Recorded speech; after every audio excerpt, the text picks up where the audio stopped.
I'm pretty cocky, are you sure you're ready? I'm pretty cocky, are you sure you're ready? I'm pretty cocky, are you sure you're ready? Cause if you're not, it's you I have to bury. When you step into the spotlight, better be ready to put up a fight. Cause it's here that you will shine. Better be ready for the spotlight. Spotlight.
stopped beating.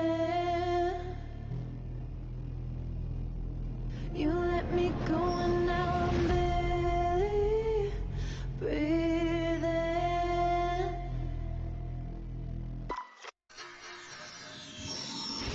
You used to love me like nobody ever did, and I still feel you wrapped around my body. You used to kiss me like the night would never end, and I can't help it, I can't help it, I am still believing, I'm still believing. You wouldn't let my heart stop beating.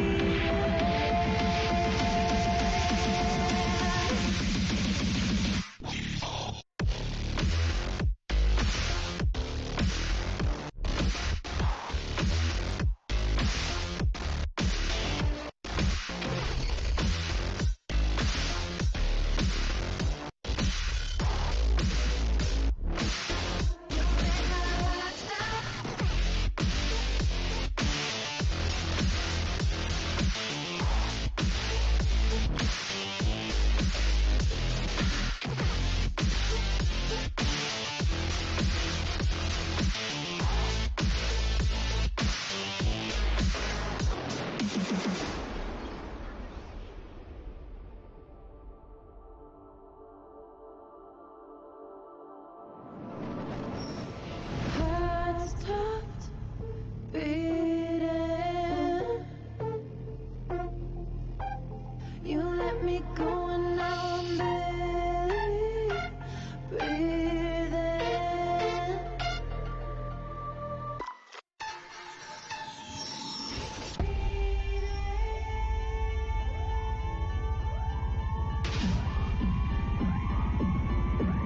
You wouldn't let my heart stop beating.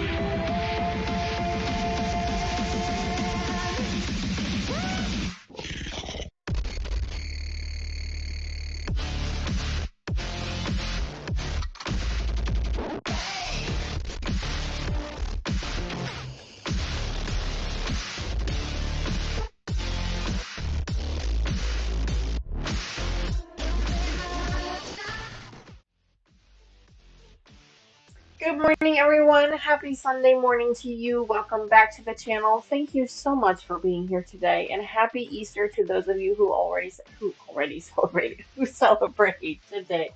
Happy Easter to those of you that are getting time to spend with your families today. My family's kind of all scattered today, so we really didn't do anything with regards to the holidays. Sometimes we get together, sometimes we don't. It just depends on what we've got going on. Right now, as you guys know, the girls are preparing for graduation, so we said focus on your classwork, focus on what you guys need to do to get ready to graduate. We can always celebrate Easter again next year. So Mr. Wizard and I are just kind of hanging out here at home. We're not necessarily doing anything special today, but that's okay. We're still celebrating along with everybody else. Today is also another very special day, and we'll tell you guys about that here in just a minute. But first of all, sorry. Today, I wanted to remind everybody about the membership option. That is, if you click the button down below, you can click join, and then you are able to become a member of the channel. We are working on a members only project. We've met twice already about for it, and it's been a lot of fun so far. And if that's something that you're interested in doing, you do need to be a member of the channel to do that. I think the least expensive option is $2.99 a month. But that allows you to gain access to the members only channel as well as some additional perks and things like that. It explains it a little bit more in the button, so if you find it down below, there's like a $ with a square inside of a square, click that, or you can go back to our channel page and click the button that says join. In addition to that, we also do have some merch available on the channel. I am still working on a new logo. I haven't really finalized exactly what I want to do just yet. I'm kind of throwing around some ideas. I'm hoping by the end of summer to have an actual new logo for the channel by then. But their old logo is still available. We do have some merch available for that. So if you do !merch in chat, it'll give you a link to a Streamlabs link where there's some merch available there as well. If you haven't already, please consider subscribing to the channel. I know it's still early in the video, but I promise you, you will have a good time. Maybe not on this video. But I promise on other videos, we have a great time here. We like to hang out with friends. This channel is not about getting views or getting subscribers or getting members or getting any of that stuff. It's about having friends. It's about spending time with friends and family and maybe making something fun in the process. And that's kind of what we're going to be doing today. Before I really get into what we're doing today, I want to hop into chat and say hello to everybody in chat because once I start explaining this, things are probably going to go a little sideways, and I'm going to try and do my best. But I will tell you that today's project is not a quilting project. Today's project is going to be a sewing project eventually when we get there, but it is not a quilting project. And if you guys saw the thumbnail already, then you already know what we're making today. And if you read the description, then you already know why we're making it today. But I will explain to you guys that in just a minute. First, let me hop into chat, and then I'm going to kind of explain everything that's going on here. Let me hop in the chat real quick. I know Brad46 was the very first person in chat this morning, so good morning, Brad46. Thank you so much for always being, not, I shouldn't say always being one of the first, but you are definitely one of the top 5 that are the first in chat, and so I truly appreciate that. I did see your messages this morning, so thank you very much for that as well. Terry, good morning as well. Thank you so much for being here. She was also one of the very first persons in chat, so I appreciate that. Thank you, Terry. Terry is one of our moderators. So if you guys have any questions or need to get a hold of me for any reason, please feel free to contact her. Both of my moderators, Terry and Kathy, also have their own channels. So please make sure you check them out as well. Make sure you give them a subscribe if you haven't already. Patricia Browning, good morning. She says, good morning, Danny. Happy Easter. Yes, happy Easter to you as well. Thank you so much for being here today. Lord knows I'm going to need your support today. I'll tell you about that more in a minute. I'm thinking it's all in my head, but we'll see. Hi, Patty. Good morning. She also says happy Easter. Happy Easter to you as well. I thought I had a pair of bunny ears. And you know what? This morning I was so distracted by the project that I didn't even look. I should probably get up and look to see if I have a pair of bunny ears. So give me just a second here when we're done here and I'll look real quick. Hi, Kathy. Good morning. As I mentioned before, Kathy is one of our moderators. Kathy, I love Kathy's channel so much because her channel, she always has a lot of really fun guests on her channel. She does a lot of people tune into her. A lot of people that you have seen on our channel tune into her channel. And I just love that every time you go over there and you watch one of her live streams, it's like a quilting retreat every time. It's so much fun. I really appreciate it. I do try to catch up quite a few of the replays when I can. I'm not always able to catch her live streams when they're live, but I do try and catch them afterwards because they're just so much fun. And you guys just have such a great time and make some beautiful, beautiful projects. So thanks for that. So make sure you go check her out if you can. Hi, Sylvia. Good morning. She says, hello, everyone. Spring is close here in Southeast Alaska. Oh, my goodness. You are in Alaska again. My goodness. Well, good morning. I'm glad to hear the spring is close by you guys. The weather here has been very spring-like this whole week. It's been warm-ish. I don't want to say warm, but warm-ish. Probably in the 50s to 60s. I think we did get up into the 70s for one day this week. But it's been on and off rain every couple of days. That's kind of typical weather for right about now here in northern Illinois. That's kind of typical what it says. You know, they say April showers, spring May flowers. So we're kind of used to the rain around this time of the year. It is supposed to rain again today. I didn't hear anything about thunderstorms. I just heard rain this morning. So it's typical for an Easter morning. So for those of you who are celebrating Easter, if you do have some outdoor activities, try to get them in as quick as you can because I hear it's supposed to be raining here shortly. So, hi Sandra, good morning. Welcome back to the channel. Thank you so much for being here today. Happy Easter to you. Happy Sunday morning. I hope you're well. I hope you're having a great day so far. Just scrolling through chat, seeing who else I might have missed.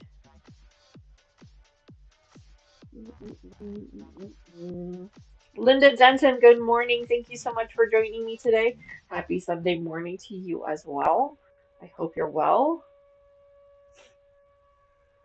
Just scrolling through chat here, guys. Give me just a second. I'm trying to make sure that I don't miss anybody. There's Mr. Wizard. Good morning, Mr. Wizard. He checked in on me this morning, and I'll tell you about that in a minute. But yeah, he's not far behind if I need him, so I appreciate that. Agnes, good morning. Thank you so much for being here as well. Happy Sunday morning to you also. So great to see you. A couple of members only in there. Susan, you're out. Good morning. Thank you so much for being here as well. Good morning. So great to see you also. My screen rolled up on me again, so here, give me just a second. Sylvia says she's procrastinating about household chores. Sylvia, I get that. I completely understand that. I might be doing some household chores later today just to distract myself. Um,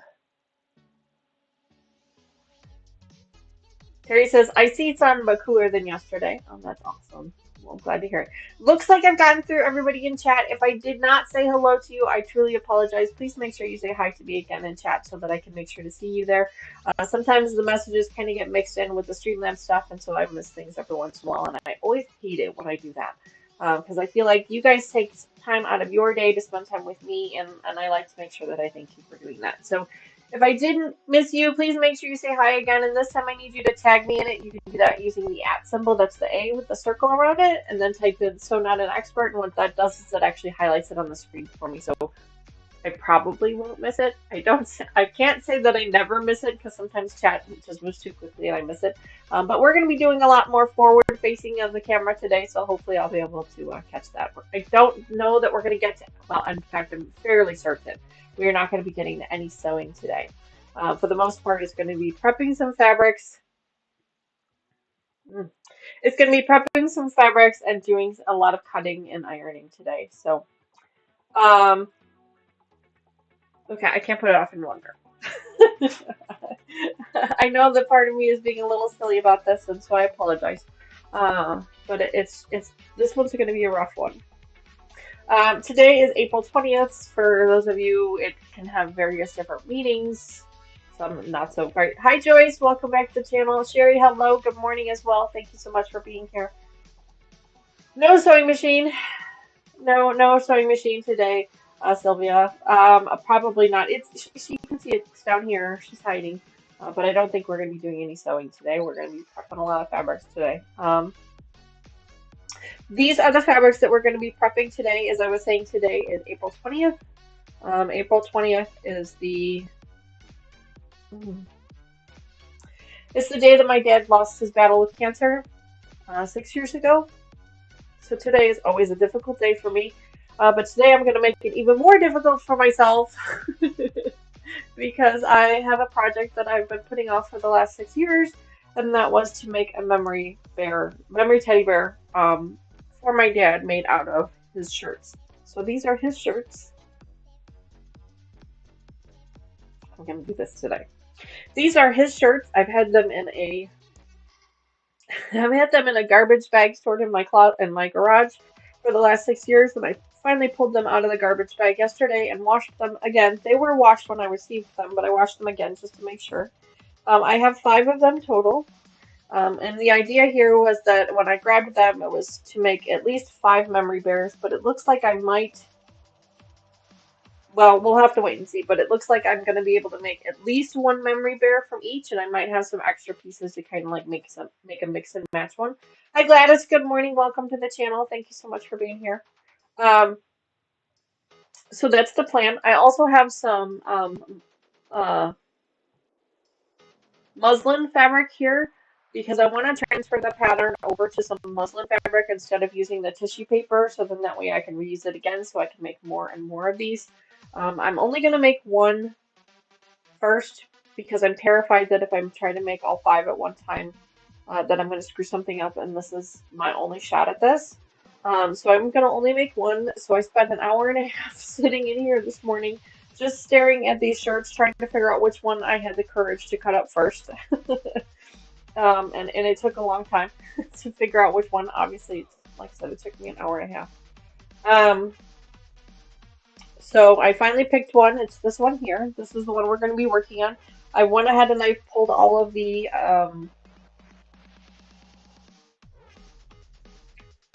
buttons off of it, and I put all the buttons into this container here. I do have a button box that was my grandmother's that's up there, and I will eventually transfer these buttons to the button box. But I want to make sure that I kept these separate so that we can use them for this project, for this teddy bear, because I would like to use them as the eyes and the nose and maybe even buttons down the tummy. We'll have to wait and see how things go. I'm trying to be a little bit of realistic about this. I'm not great at this kind of stuff. I'm not great at following these types of patterns. So I'm trying not to make it too difficult on myself, but I also want to make it special. Hi, Patty. Good morning. Welcome back to the channel. So great to see you.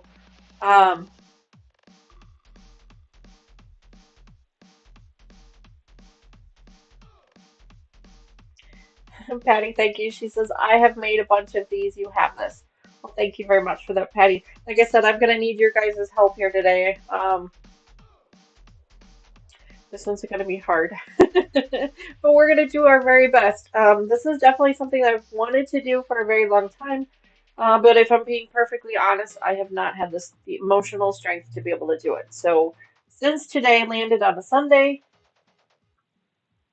and it also landed on Easter, which was one of my dad's favorite holidays, I decided that it was meant to be, and that I really needed to suck it up and figure out a way to get it.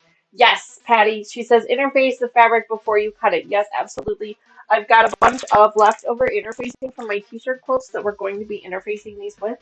I watched a couple of videos yesterday and over this weekend of things to do with this. Susan, thank you very much for that.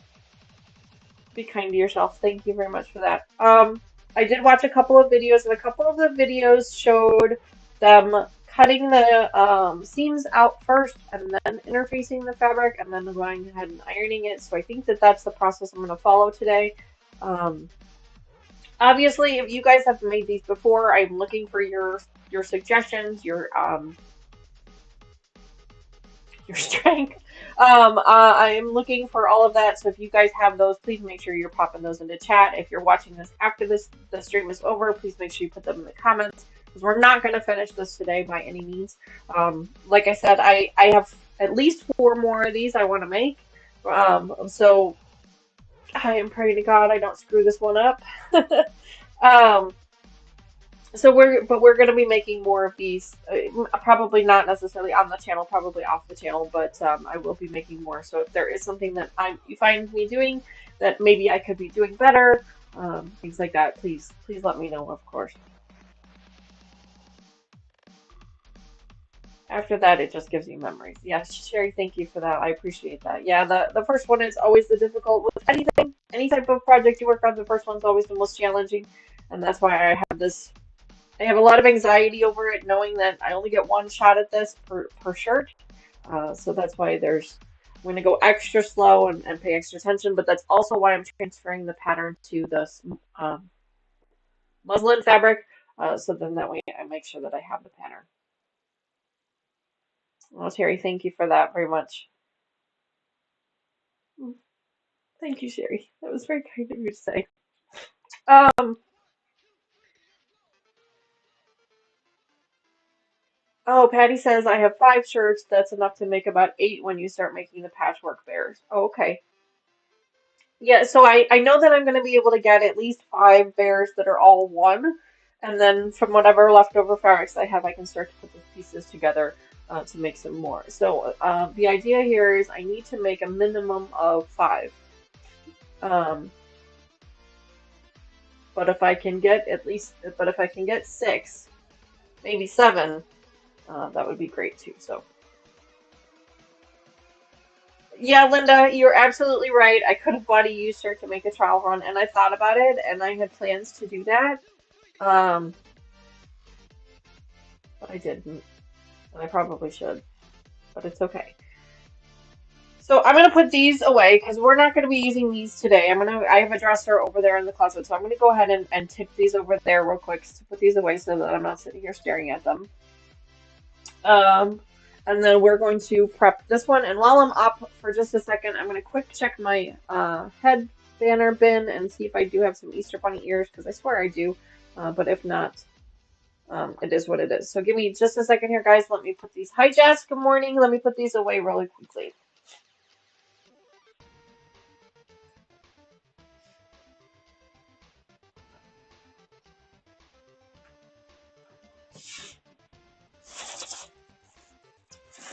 I thought I had a pair of bunny ears.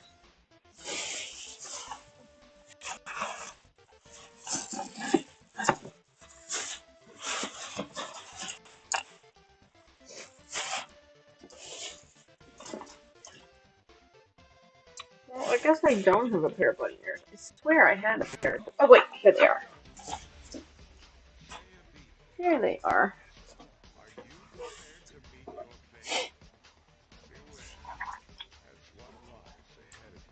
See, I knew I had a pair of bunny ears. So here, we'll put these on and be silly. That will hopefully help me every time I look up at the camera. Hopefully that'll make me laugh a little bit. Oh, Patty, you are so sweet. Thank you so much for that. Thank you very much for that. Well, I'm trying really hard not to be emotional about it, but it is what it is. So, you're gonna see me kind of catching myself quite a bit, but like you said, this is part of the healing process. This is all part of that, and just because of the day that I decided to do this to torture myself even more. So, anyway, so here is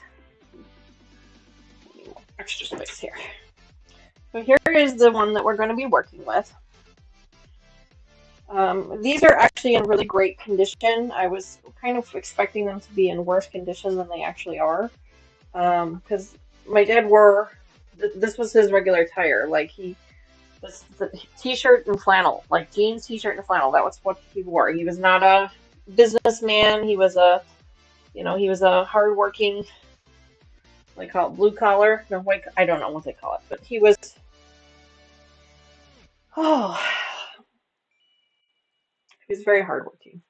Okay, so here is the piece. So what I want to do first is I think I want to cut off the seams first, just to make it a little bit easier for me. Kind of like you would with a t-shirt, you normally cut the sleeves off, you cut the collar out, things like that, and then you stabilize it. So I think that's what I want to do here. Like I said, I've already pulled all of the buttons off. I think I've grabbed them all.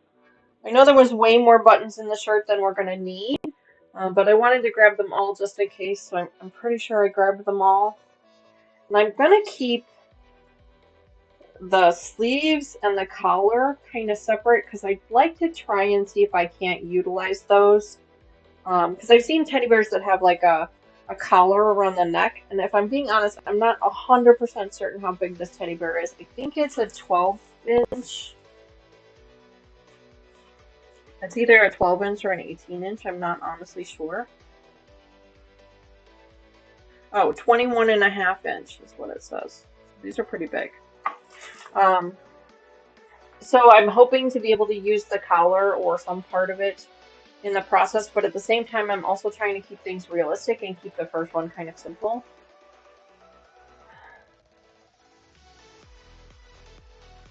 It gets a liquid courage. Yeah, I've got the soda here, but thank you for that. I appreciate that. Um, yep, silly ears. Yep, the silly ears are gonna help for sure.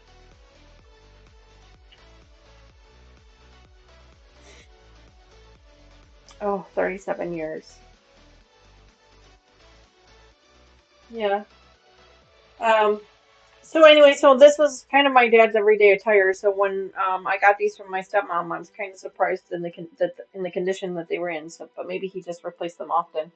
I was expecting them to be a lot more tattered. Hi Marie, good morning. Welcome back to the channel. Thank you so much for being here. So we're gonna do this. I think the first thing I'm gonna do is go ahead and cut off the sleeves because those would kind of make everything a little bit awkward. So we're gonna go ahead and do that. First cut, guys. So we're gonna go ahead and do that first, and then we'll kind of prep it. So just like a t-shirt quilt, you kind of prep your fabric first. I do have some stabilizer. I will be stabilizing this fabric before we start using it for the pattern. But first, I got to kind of prep it a little bit. These are pre-washed. I washed them last night, which was a whole nother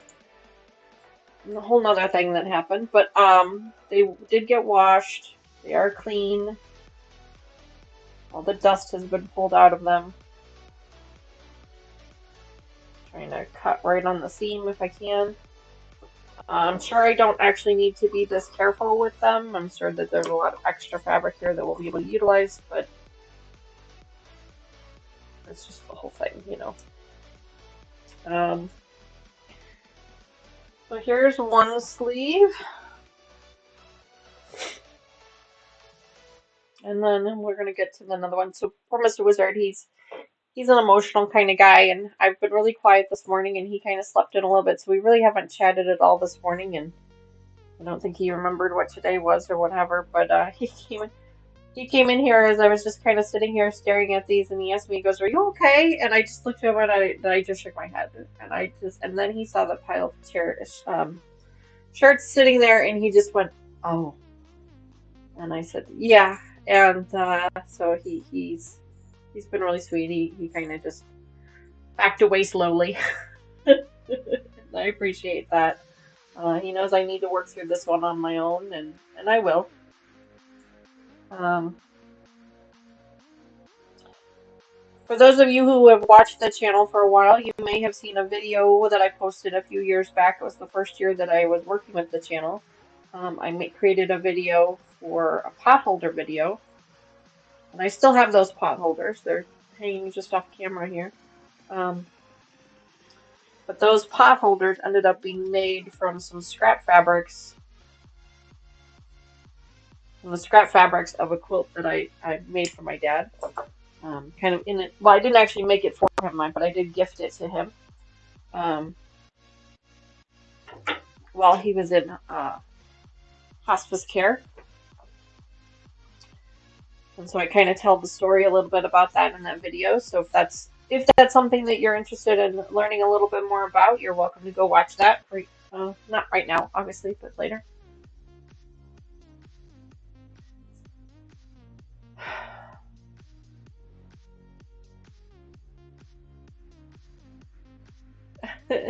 Joyce is playing the heist game. She's not sure what she's doing. That's okay. Joyce, yeah, it's so Joyce, basically everybody throws some thimbles into a pot, and then the computer takes us, I think it's 60 seconds or 2 minutes to reveal the winner. So once you're in the heist, then you just kind of hang out and wait for it, like Terry said.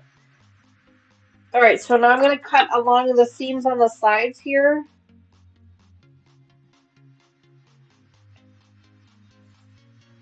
I'm doing pretty good with this, actually. I'm doing better than I expected to.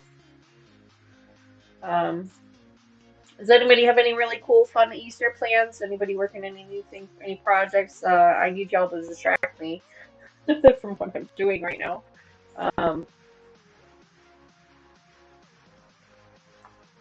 Mr. Wizard did have a new car that he just put together, and I didn't bring it in here, and I'm sorry for that. I'll try to remember to do that next time.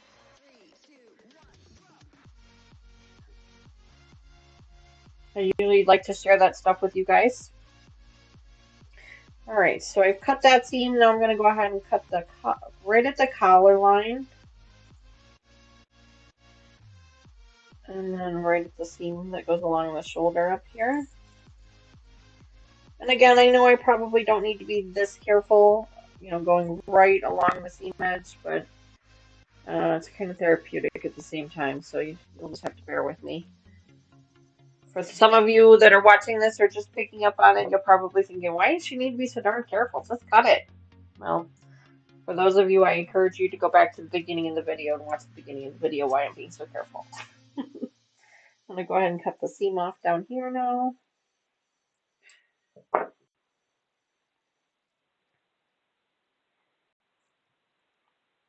I know that there's probably something that we could do to utilize the pocket, but honestly, again, I'm trying to make it as simple for myself as I can. I don't want to overcomplicate it, especially this first one. As I get more comfortable with them, I may decide. I still have so these are all the ones that I want to make for my dad, and then I also have some ones that I want to make for my grandma as well, but I'm not going to be able to make nearly as many, because I only have one nightgown of hers to work with. So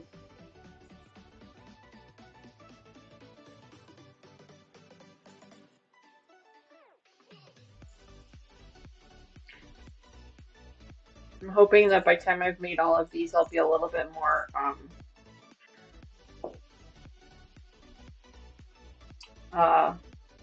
experienced at it, and then I'll be able to utilize pockets and things like that for stuff. But for right now, I'm just going to go ahead and use this as best I can. Oh, Mr. Wizard's at the door. He wants me to show off his pink truck. Thank you. Oh, the wheels. Oh, they turn. Yeah. Oh, I've never had one where the wheels turned. Oh, that's really cool. So this is Mr. Wizard's newest creation. And I know it seems very, hi Mom. Thank God you're here. Welcome back to the channel. Um, I'll get back to you in a minute. So this is Mr. Wizard's newest creation. It's a 2000 Honda CRV, and I know that seems kind of strange. Like normally people would be making like sports cars and fancy cars, and this one's just like an everyday vehicle, and that's because it is an everyday vehicle. It was Mr. Wizard's everyday vehicle.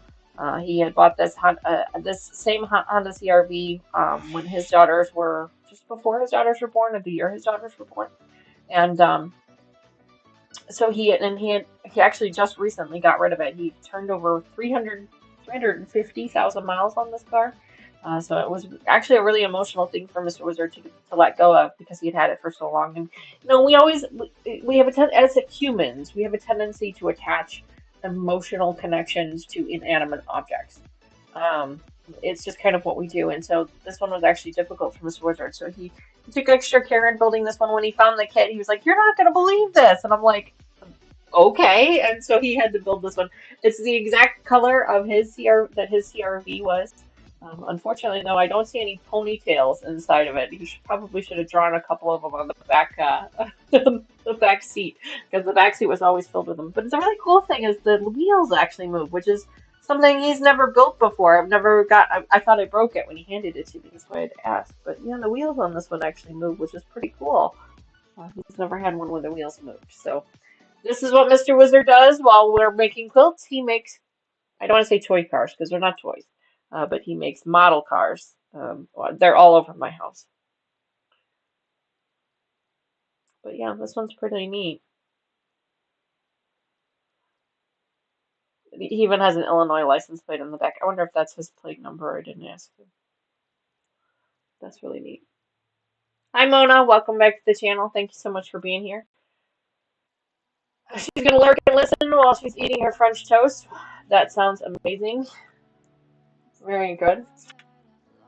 Um, Back to my mom being in chat. Hi, Mom. Welcome back to the channel. I'm not sure that this is the episode you're going to want to watch, but you can absolutely join in, or maybe you're joining in for me, because I did tell her what I was doing today.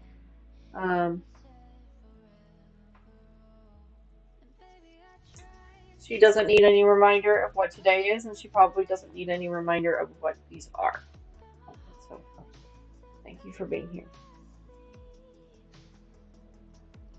Okay, back to what we were doing.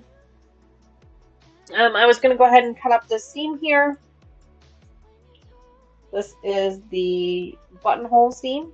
I'm just cutting that off, trimming that off so that I don't accidentally include that when I try and make this. And again, I know that I don't need to be this careful when I'm cutting these, but I am going to be this careful. You all are just going to have to deal. So thank you.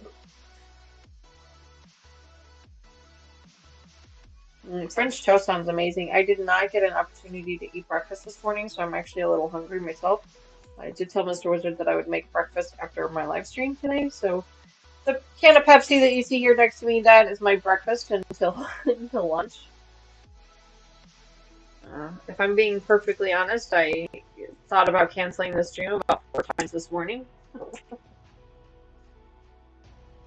Well, thank you, Mona. Thank you, Mom.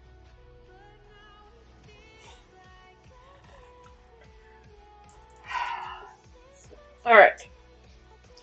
So this piece here, I'm going to go ahead and just cut it underneath the pocket because I can't use anything after the pocket anyway. It's just 2 small pieces. I'm still going to keep it for now in case I can use it as a scrap piece for something later, or the patchwork ones that we were talking about before. So I'm not going to get rid of it by any means. I'm just not going to keep it for what we're doing today. So I'm just going to set it off to the side. Set it over there for now. So here's another piece. We're going to have to break open those sleeves here in a minute, but we'll get there. Mona, thank you very much for that. Time flies really. This is always a hard week and a hard day for me, and or at least it has been the last few years, of course. And This whole week has just been very challenging for many reasons.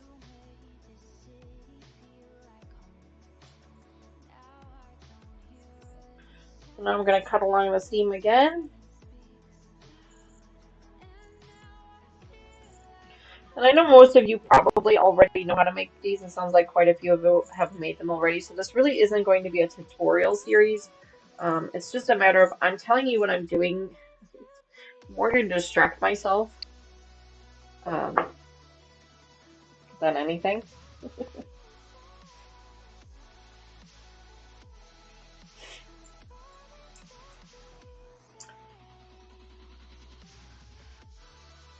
Oh, applique pieces with the pockets? Yeah, that's a good idea too. Yeah, I don't know what I'm going to do with the rest of the pieces. I'm definitely not just going to throw them away. I don't know. I haven't gotten that far into the process yet. Right now, it's trying not to make it too difficult or too overwhelming for myself. I'm just trying to take it one step at a time. Um, but ideas like that of what I can use for the scrap pieces, besides, your standard, make another teddy bear, make some pot holders, insert it into a quilt, those types of things. If you guys have other ideas on what I can do with the extra small pieces, please let me know. Okay.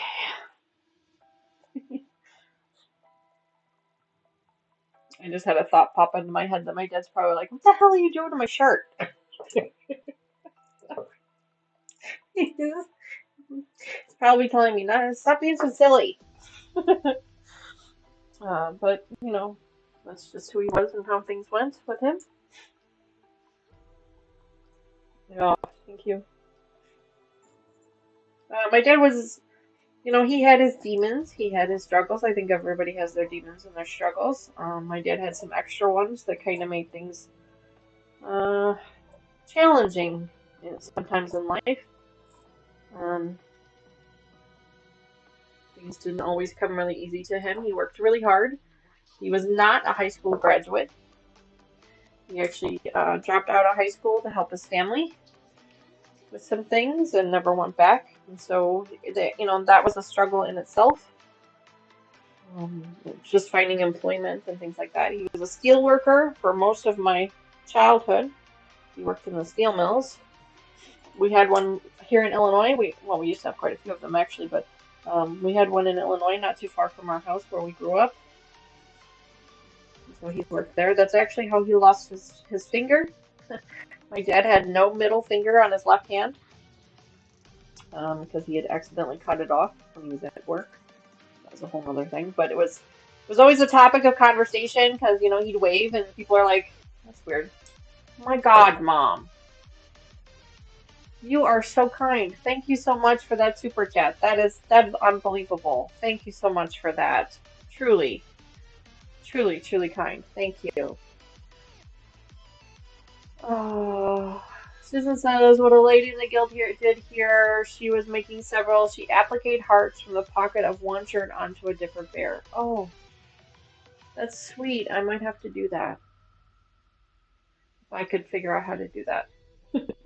We'll have to figure. Again, I'm trying to make things simple. I'm not, super talented, but I do like the idea of that. Um, we'll see. Maybe I'll make like little pillows for the teddy bear with it. I don't know. I don't know what I'm gonna do with them yet, but thank you so much, and thank you so much, Mom, for that super chat. That was completely unnecessary, but I truly appreciate that.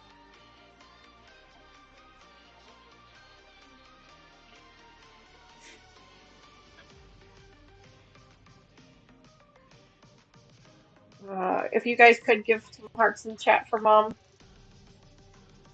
appreciate that. And just give hearts in chat for everybody.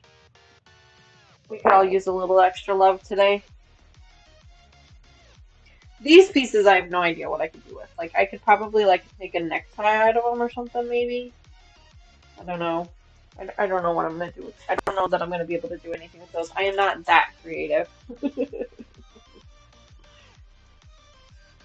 All right. So again, we're going to be stabilizing these. I've got some extra stabilizer from my teacher quilt projects, so we're going to be using that. It's a very lightweight stabilizer. I've used it before. It is extremely expensive. So I figure if you're going to spend that kind of money, you should probably make sure to use it on special projects like these. So that's what we are going to be doing. I'm doing okay. I'm doing good so far. So far, we're doing okay. I expected to be a complete basket case all through the street. So, all right. So now for the biggest piece. And now this, I did check through the pattern, and there are quite a few pieces that are rather large, and we do need to make two of them. So that's why I'm trying to make sure that this piece, I utilize every square inch of it that I possibly can. Some of it I should be able to pull from the sleeves, um, but we'll have to wait and see. Now, someone did say in chat, and forgive me, I don't remember who it was at the moment because my brain is not quite all here, but they said with the 5 shirts that I have, I should have enough net fabric to be able to make 8 total. So that is awesome, and I'm really grateful to hear that because I was really kind of worried. I'm going to go ahead and cut this collar off now, right at the seam. I have a super sharp pair of scissors. These are my mom's least favorite pair of scissors because they're really heavy, but they cut really well. And I knew I was going to have to go through some layers of seams and stuff, so I went ahead and pulled that out.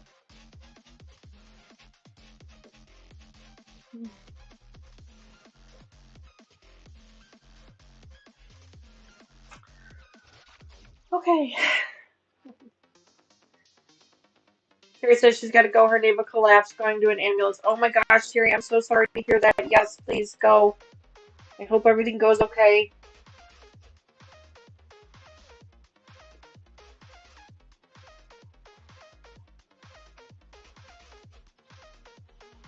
Right. We're going to cut this back panel off now.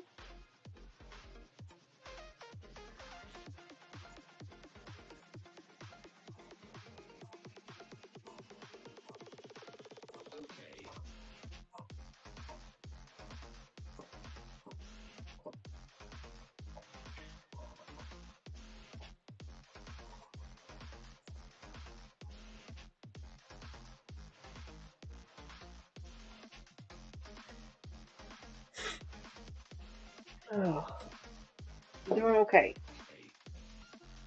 There's enough empty fabric pieces here that we could utilize those if we need to. I don't know that we're going to need to be that desperate about fabric pieces, but I'm going to keep all of these scrap pieces in case I can utilize them for some other project later on.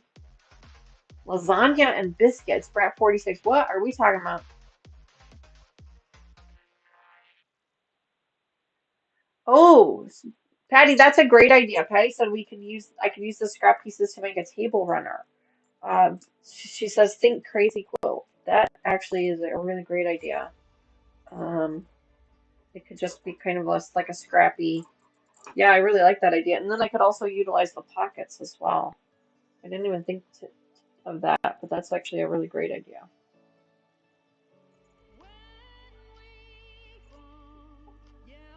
I might need you to remind me about that later, Patty.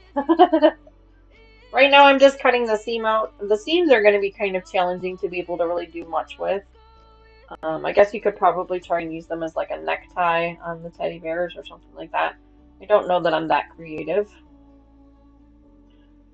but right now we're just trimming them out.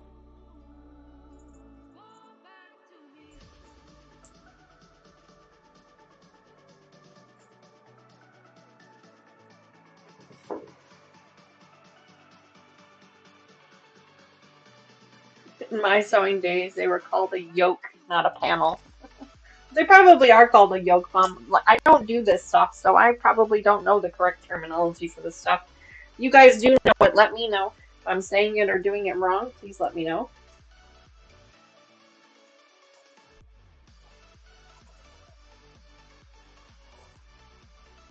I'm just cutting along the line here.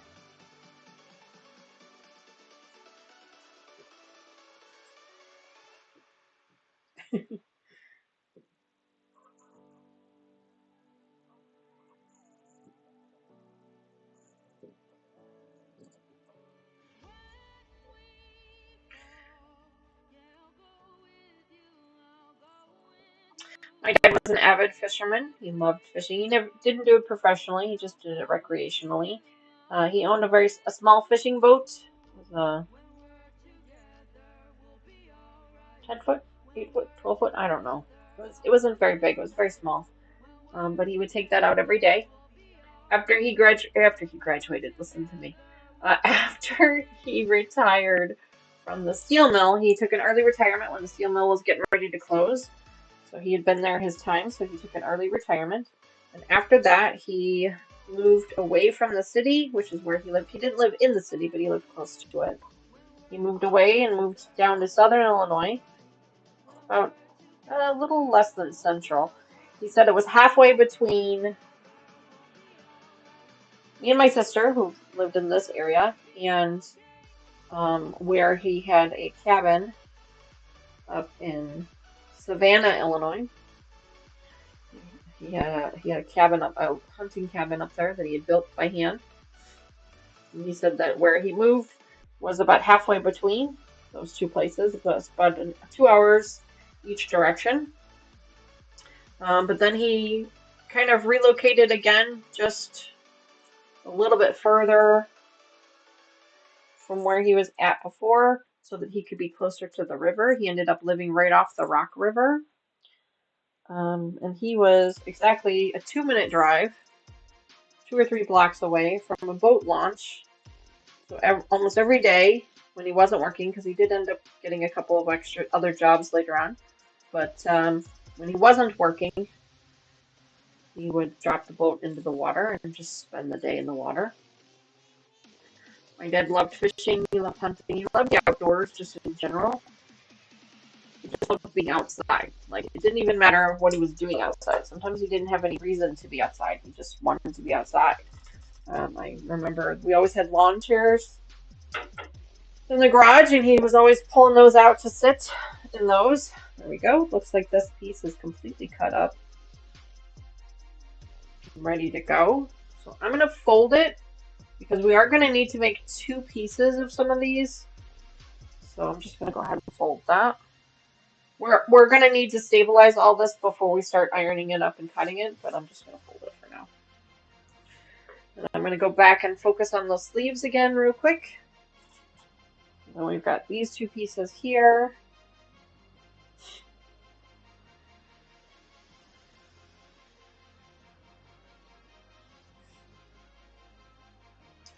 They'll also need to be stabilized. And that.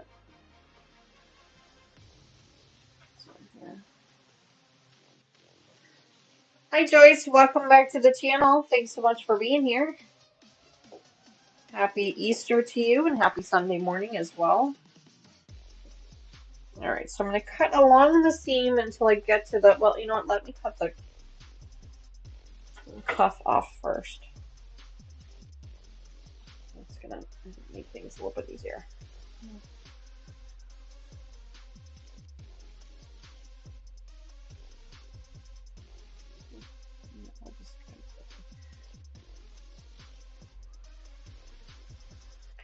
I think focusing on the fact that I'm cutting this up has helped quite a bit with getting out of my head of what it is I'm cutting up right now. So I'm doing a little bit better than I was earlier. And I know that a lot of that has to do with your guys' support and you guys hanging out with me and kind of being my strength, so I appreciate that. Mom as well. Thank you, Mom, for being here.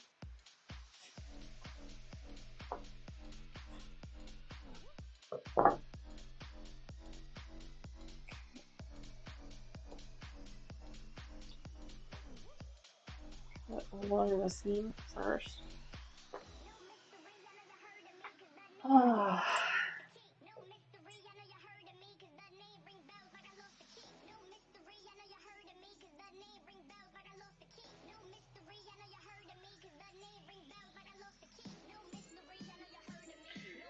A couple of other reminders. We are continuing our Block Party series this week, Thursday. I have posted the preview for that, or the thumbnail for that. We are going to be working on a block from our 1,000 Blocks book by our Quilt Makers 1,000 Blocks book called tulip twist. I thought that was rather fitting for this time of the year. We're going to be doing that. And I have gotten all my pieces cut up and ready to go. So we're going to be making 2 of them. So make sure you cut up enough fabric to make 2. That is on Thursday. And then on Saturday, we'll be doing our After Dark edition again. Not entirely sure what we'll be doing just yet. I know that I have a binding I put on a quilt, and then I also have a table runner I need to quilt up, so I'm not entirely sure what we'll be doing just yet. I know Mama Joyce may be joining us. She hasn't confirmed it with me yet or not, but I always invite her. And I know that she has a couple of table runners that she needs to complete, so we might do that. Now I have this piece here that would have been like right here on the sleeve. I have that here. I think I'm just gonna leave that for now, and I just won't stabilize up to. Well, I guess I could cut it out. Yeah, I could cut it.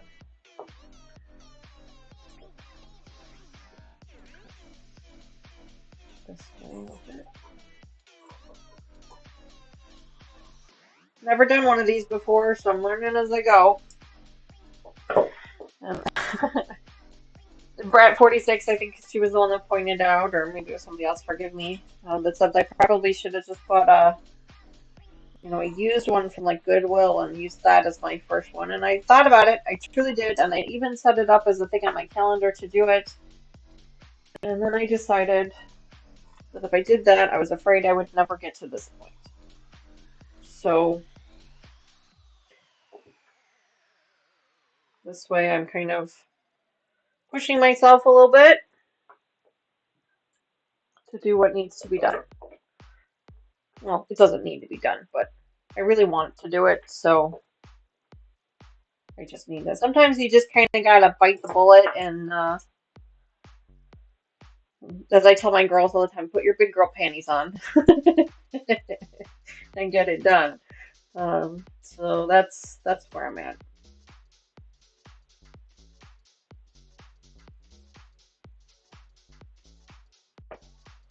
I've been putting this off for a really long time. I bought the pattern, well, 6 years ago, not long after my dad passed away. And after I grabbed the shirts from my stepmom, after my stepmom gave them to me, I told her what I had planned to do with them. And I told her that if there was enough, I would give her one. I'm sure she's forgotten about it by now. But that is still the intent, is to give her one eventually.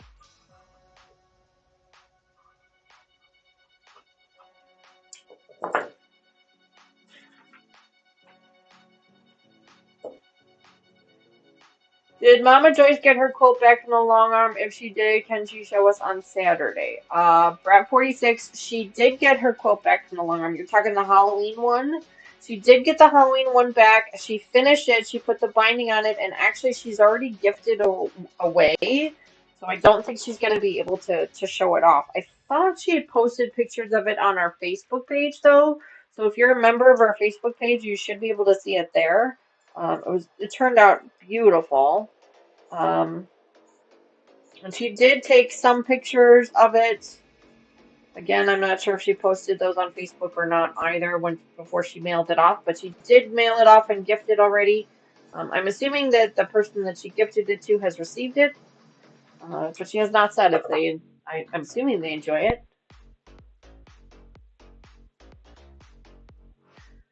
But Mama Joyce, if you're still on the channel, if you want to let us know if the person that you gifted to enjoyed it. I know she sent me pictures of it when it was finished, but I'm not sure if she ever. I know she posted some pictures, but I don't remember what she posted, so I'll have to ask her again.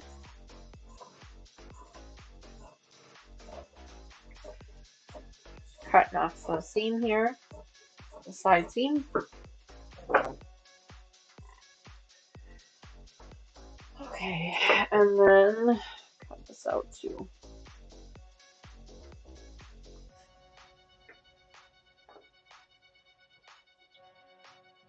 All right. And then we're going to go ahead and start stabilizing these.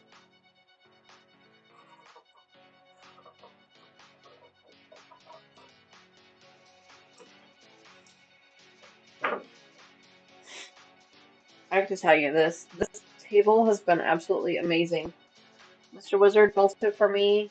This tabletop, it's just a card table, but he built the little tabletop thing for me. And it has just been absolutely, it's been game changer. Like, absolute game changer for me. I've been able to do so many more things than I was able to do before. What did I do with the extra piece? I did put it over. Alright. Alright. So there is our pieces. I'm certain that there will be enough here to do what we need. Let me go ahead and pull out my... Okay, move that. I'm going to dump it otherwise. Move this over here.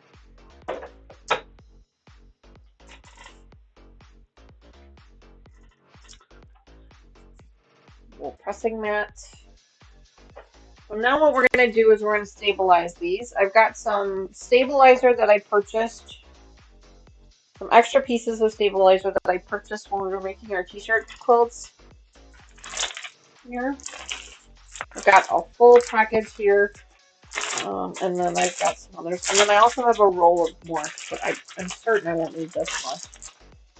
I just don't remember what sizes these were. Weren't very big. I have some small pieces, small strip pieces.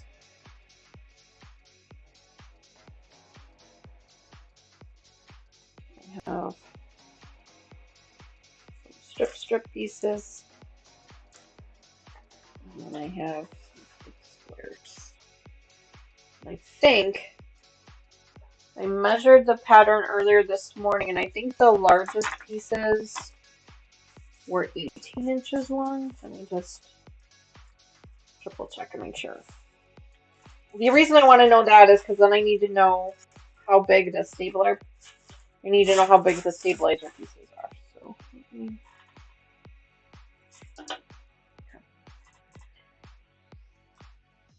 it went to my sister-in-law's and she loved it. Well, I'm glad. Joyce, yay me! Good job, Joyce.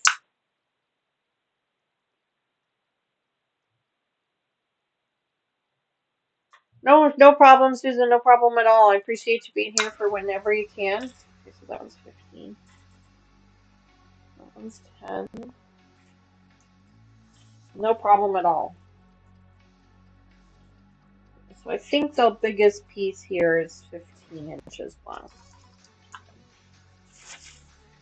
Biggest piece we have is 15. Everything else can be smaller than that. I think this one here is only 14. So that's good to know. So these are not big enough for the big piece. This one here.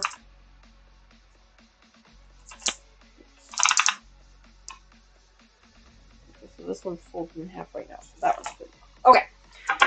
I was just checking to make sure. So this would actually give me 4 15-inch pieces, which I don't think I need 4, but at least now I know not to make it any smaller than 15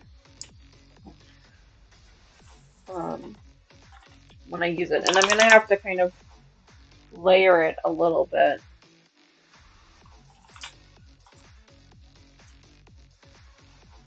Because I don't have a piece big enough to fit the whole back panel, so I'm just going to kind of have to do one next to each other, which is fine. I don't mind doing that.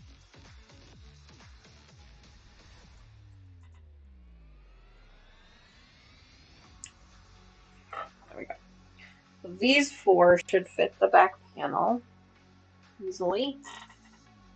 And then I can use these pieces here for the other ones. So these are too small to do anything else. So I'm going to put these back in.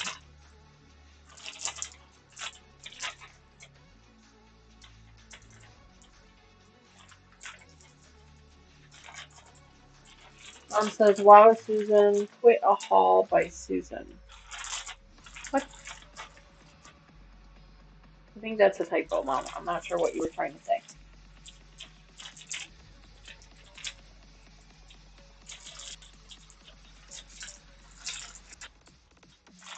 I'm not sure what you were trying to say there, Mom. Okay. So just so you guys are aware, this is fusible interfacing. It's called stability. It was very expensive. Very, very expensive. I'm sure there are much less expensive. In fact, I know that there are much less expensive options out there. So if you're going to use something, don't get me wrong, this one does work very well, but it is very, very pricey. So, all right. So let's start with these bigger pieces. These pieces here. This is a side piece. This is a I'm sorry. This is a um,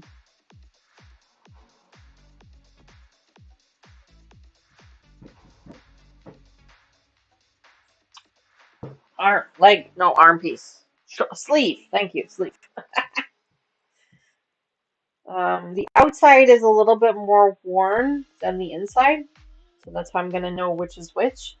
So we're going to be attaching the stabilizer to the wrong side. I want to make sure the stabilizer there's like a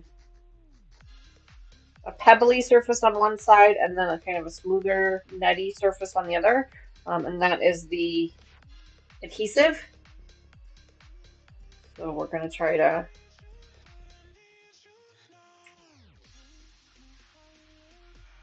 let's see if I can get it. That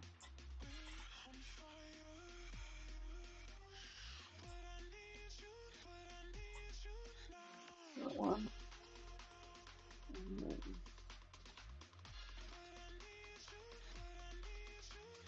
Okay. Should be pretty good. I've got a couple of pieces here. Cut those. Oh, and her total thimbles. Got it. Oh, gotcha. A lot of people have a lot of extra thimbles. They've been saving them up for a new car. It's not a real new car. So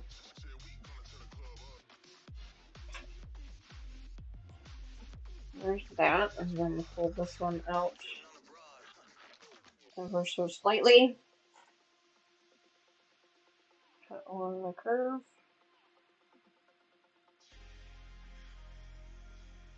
I'm not using my fancy fabric scissors to cut this. I'm just using the regular pair of everyday scissors.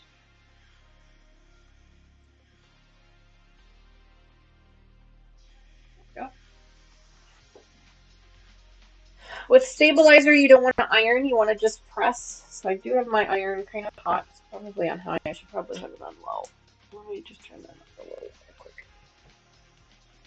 I don't think I'm going to need these littler pieces here, but I will grab this one.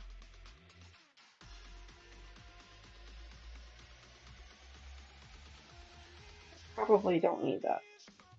I think I'm overthinking it just a little bit. So we're going to stabilize the center of it, and we'll use that. I'm just going to do this. Kind of press down. That pebbly side that you have is actually an adhesive glue. So you don't want to like smooth it out. You just want to press down to warm up the glue so that it attaches to the fabric.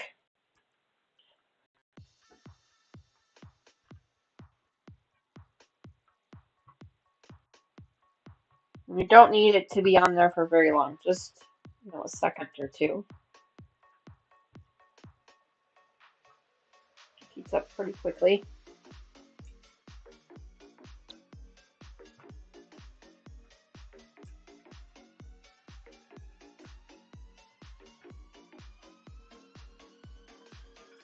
Yeah.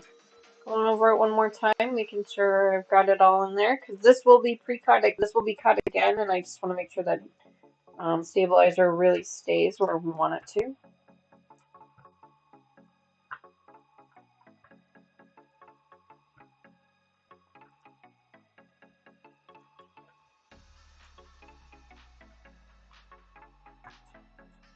All right.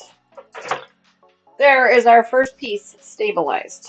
Yay. The stabilizer, what that does is it kind of stiffens up the fabric a little bit, makes it so it doesn't stretch on you when you're trying to work with it.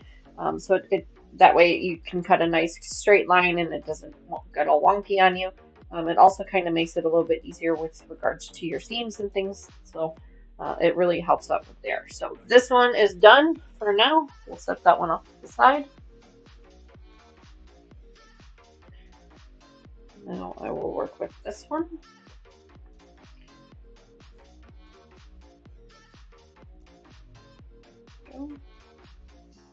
These are where our sleeves. The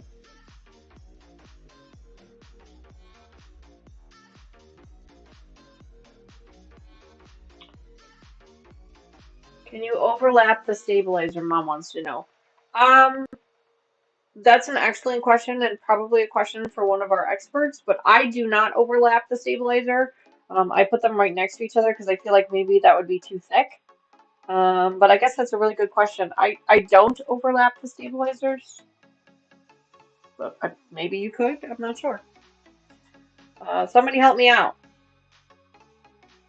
Mama Joyce wants to know if you can overlap stabilizer.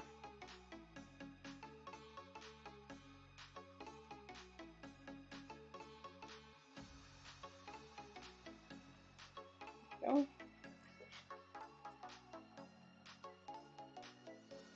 I don't, but I guess you probably could. I just feel like it would make it too thick in certain spots, and then basically it would just be a waste. Because, I mean, you're going to stabilize a whole much bigger piece of fabric than you're actually going to need.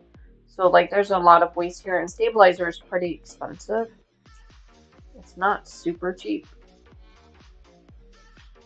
So I'm going to say no, but somebody help me out. One of the experts that's in chat could probably comment a little bit better than I could.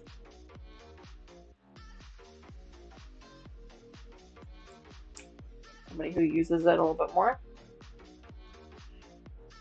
Slide that down just ever so slightly.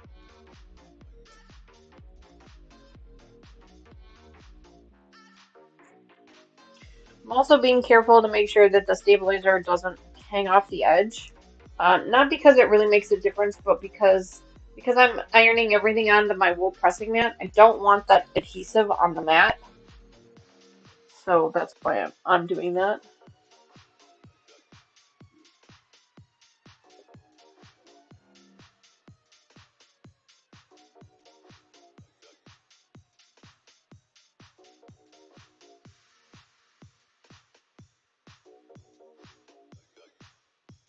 So,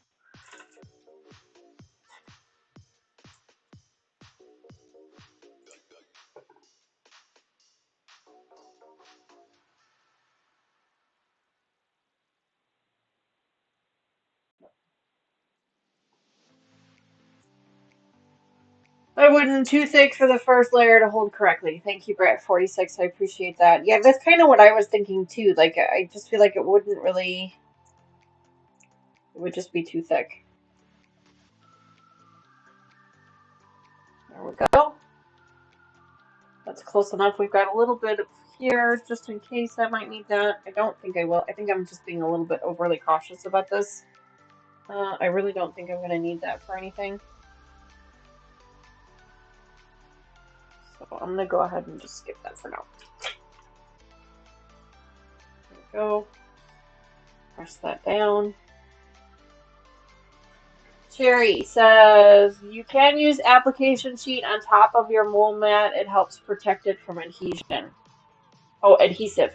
Yes, I do have one, actually. I just don't know what I did with it. The thickness of the backing determines the glue strength. Ah, there we go.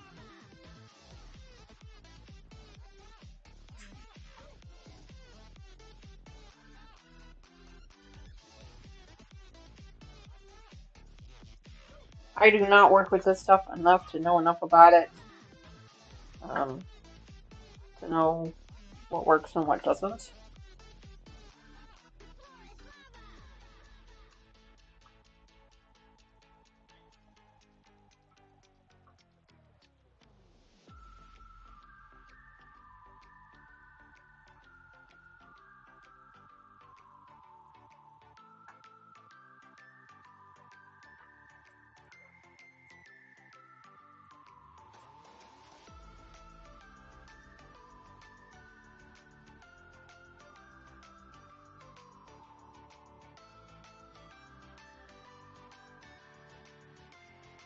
Would parchment paper work to protect from the adhesive? Oh, Sylvia, that's a good question. I imagine it would probably be okay. Has anybody had parchment paper burn before? I've not had it burn here in the quilting room, but I have had it burn when I'm cooking with it. And I'm just wondering if that would cause any issues, especially with regards to heating. I think we're okay. I don't feel anything. Feels all pretty stabilized. Bump, bump. Go. All right. So this one is done. So let's go ahead and lay that one down now. Then I have these two smaller pieces here. I don't know if I'm going to need all of this to be stabilized or not, but since I'm doing it, I might as well just do it all together.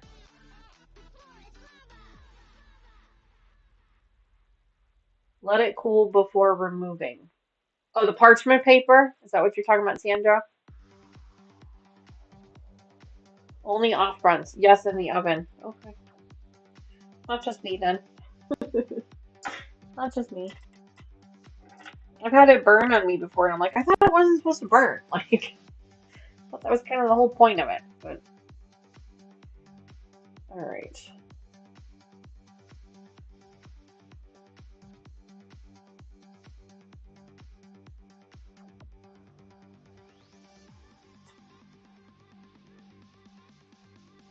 Go.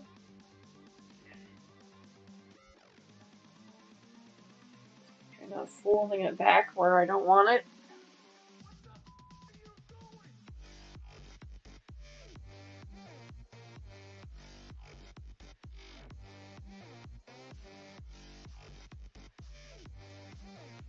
Go.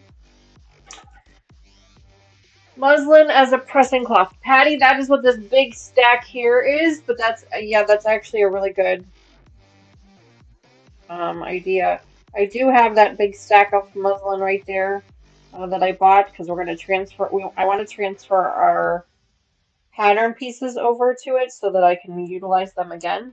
Because I know the tissue paper really doesn't hold up for very long. It's really a one-time use only. I mean, I know some people who have used it. I know that Mama Joyce has said that she used to transfer her stuff over to newspaper. Um, she mentioned that once before. I am going to be transferring mine over to muslin so that I can use it again. There we go.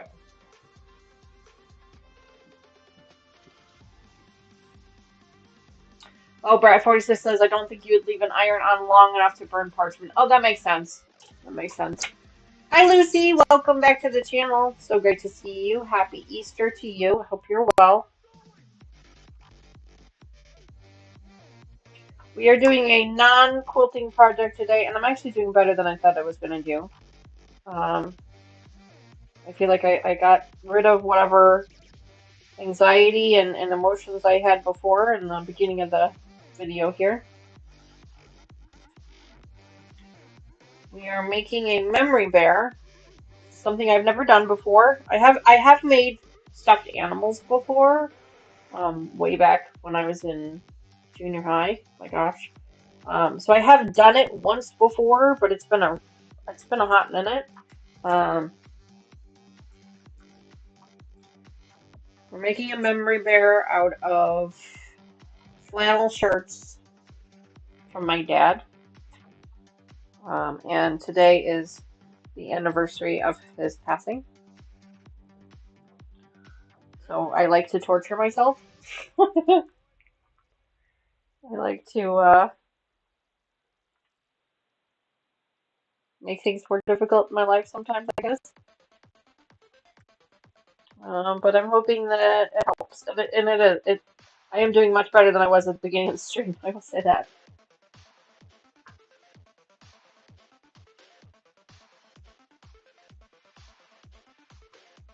Glue the patterned pieces to that thin plastic cutting mats for kitchen. Think dollar store stuff. Patty, that is an amazing idea. What type of glue should I use? That is, I never even thought to do that, but that is a smart idea because I have those. I have those plastic cutting mat pieces. Oh, I did this. Okay, so apparently low is too low on the iron. I do need hot on the iron. Give me a minute. It didn't glue. Like some of the pieces didn't glue. The iron wasn't warm enough. Um, what type of glue should I use to co connect the pattern pieces to the thin plastic? I was gonna use this muslin to do that to make the pattern pieces. Like I'm just gonna lay up a layer of muslin underneath these pieces before I cut it. Um, you use just regular white glue. Oh, okay. Like Elmer's glue, like that kind of white glue is what you're talking about? Huh. Yeah, I mean that is definitely a smart idea. And I like that idea because then it kind of gives it a little bit of strength to it. But that's why I grabbed the muslin because muslin is a very stiff fabric, um, but it can also fray too, and that's kind of what I'm worried about a little bit. But that's also why I have a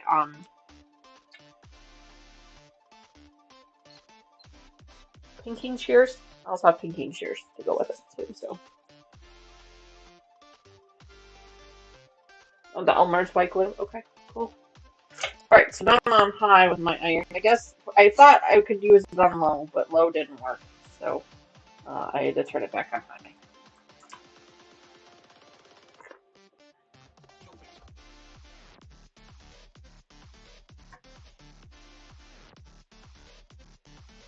I just didn't. I was so worried I was gonna burn it on high, but it doesn't.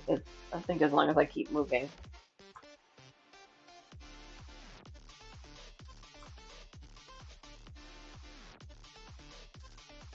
Sylvia, that's a good question. She wants to know, do you cut the plastic?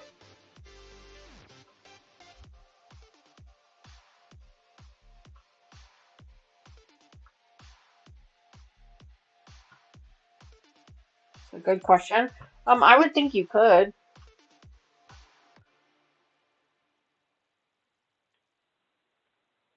Bob's your uncle. Thank you, Sherry. The high heat of the iron. Yeah, yeah. It's, I did have it on high, and I was worried that the high heat would burn it. So I was like, no, I'll turn it down to low. And lesson learned. Lesson learned.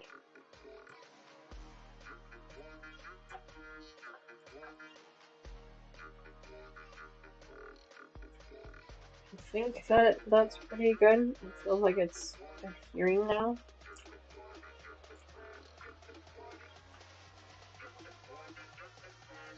Looks like there's a little bit of adhesive coming through the fibers and onto the iron, but I'll worry about that later.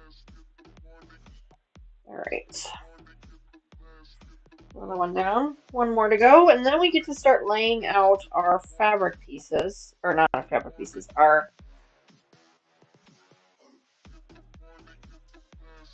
template pieces.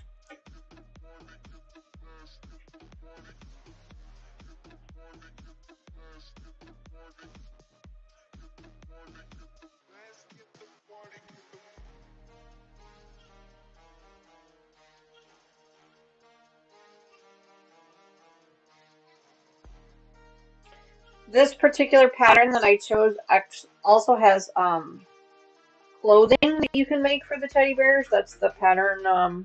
That's part of the pattern. I'm choosing not to make any of the clothing right now, but I may end up making something later on. Like if I don't have enough fabric pieces to make another teddy bear, I might make another teddy bear out of something else, and then make some of the clothing pieces out of the fabric. It just depends on kind of what I'm doing. Like right now, I just want to make one. Right now, I want to make one. I want to get it kind of off my plate. I want to get it.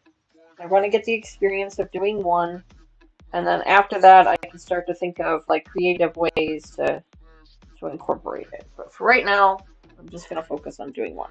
I'm gonna try not to overthink it.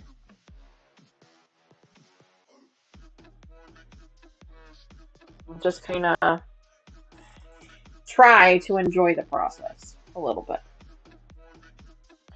You know, they say a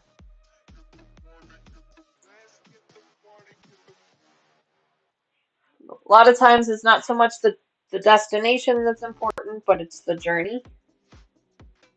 So that's kind of where I'm at with this. I'm trying to enjoy the journey, not necessarily the destination, although I'm hoping the destination will help.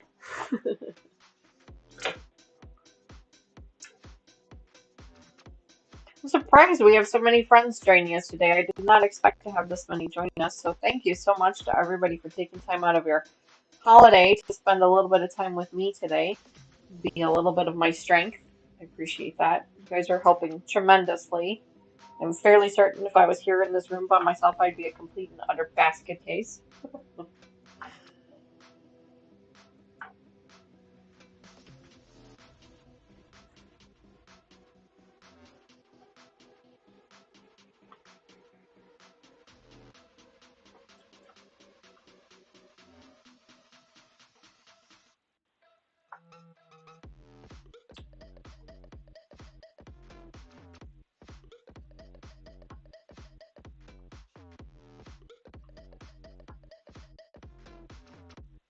But I've worked with stabilizer before when we did our t-shirt quilts, and it really helped considerably.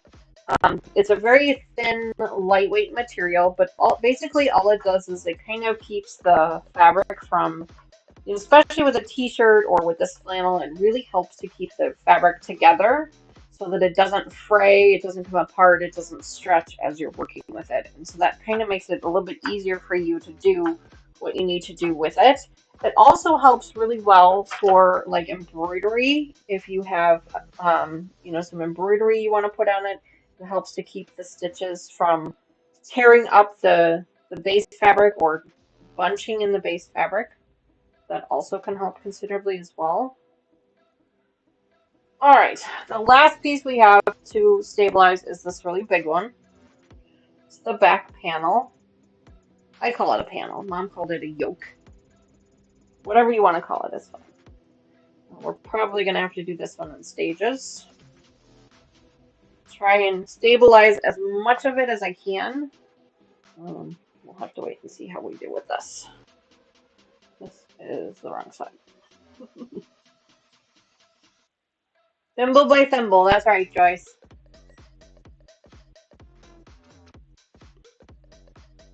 Oh, so cute, Patty. She says, I've been asked to make sweaters, hats, scarves, fuzzy slippers, all kinds of crazy stuff to go with the bears. Oh, Patty, that's just so cute. The pattern I have just has a couple of things that you could make with it. I'm sure there are more of them out there. No. These pieces here. So we cut these already to make sure that they were going to be the right length. I'm wondering if I should go this way.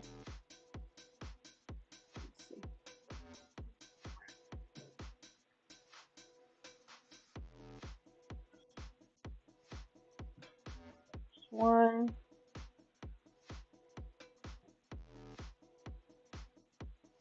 two,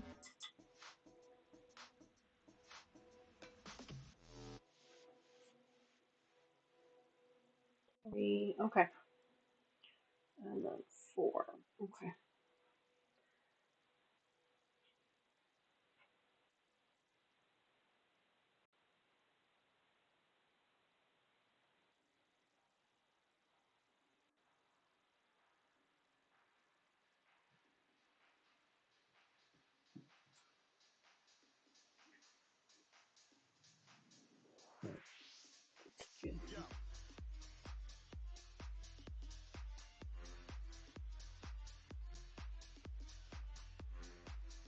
Got some smaller pieces in there too, so I can get a small piece in here. All right. These bears mean so much. I made one for my sweet neighbor. With her husband passed as a surprise, she slept with the bear, and when she was in hospice, her son took the bear to her. Oh, Patty, that is a beautiful story. Thank you for sharing that. I attended her funeral, and she was holding her bear. Oh, that That is truly moving. Yeah, I mean, I've seen a lot of these made. I know that you can. There are people out there that make a business out of making these. Like you can send them your pieces, and they'll do it for you. Patty, I'm not sure if that's something you do or not, but I know some people actually have like a business that they run just making these memory bears. Um, that's kind of what gave me the idea a little bit. I know it's not a unique idea, obviously. This is definitely not something that I came up with. Somebody else, you know, came up with the idea for sure. But that's kind of what gave me the idea, and it was like the instant. Um, it was like instantly I thought about doing it.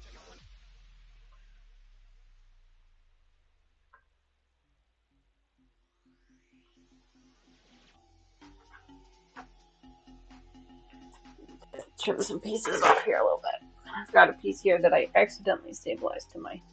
Luckily, it's right on the edge, so it's okay. But not what I wanted to do for sure. And I've got this one here that I need to trim back.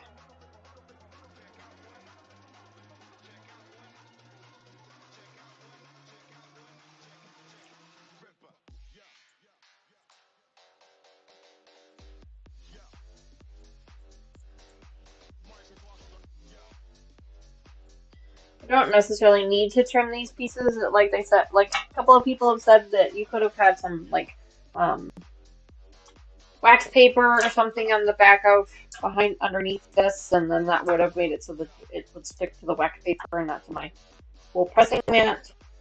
But you know, those are hindsight's 2020. Maybe next time I remember. Well, the next time we make one of these, because I do have quite a few of them I want to make. So this is just the first one.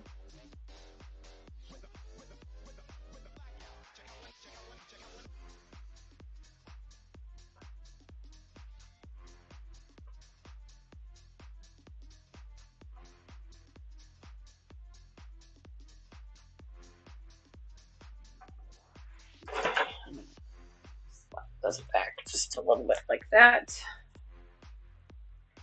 Hanging over one edge versus another. So let me finish this edge first.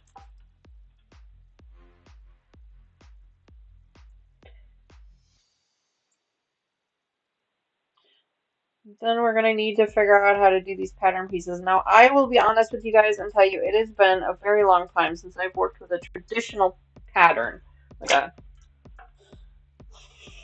apparel pattern. It's been a really long time. So I might need some help. I just pillows for my hubby shirts, and they were on my bed forever. Oh, I've seen the pillows too. Yeah, the pillows are cute, so cute. I decided I wanted to do something a little bit smaller than a pillow because I kind of thought about doing the pillow instead, and I decided I wanted to do something a little bit smaller. So then that way it was kind of subtle, in case whomever these are gifted to, if they didn't want to put it on their bed as this huge pillow, they could put it up on a shelf in their living room, things like that. So that's kind of why I opted for the teddy bear option rather than some of the other options. I know there's a bunch of different things out there that you can choose from, a bunch of different ways that you can utilize them. Um, this is just one of many. I've got this strip here that I want to go ahead and cover up. I think do that with this piece here.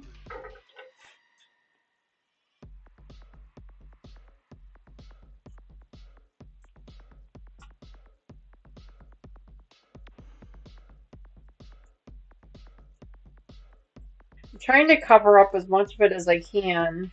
And I know it's kind of probably a little bit unnecessary, but this way, because again, I've never made one before, so I'm not 100% sure how the pieces are all going to lay out.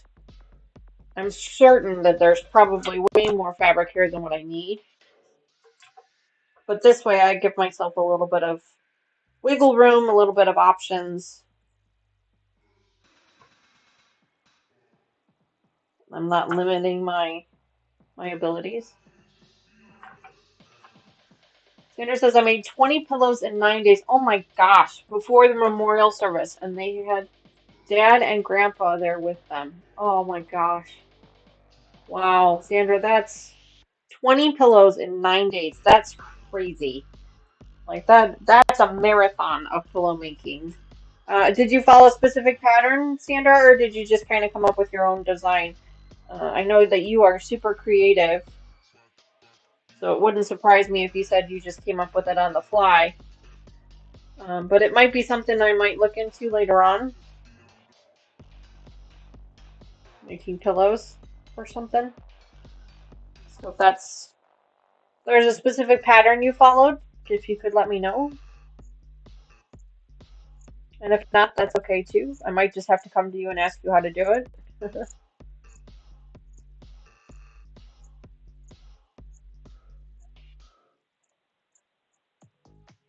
So,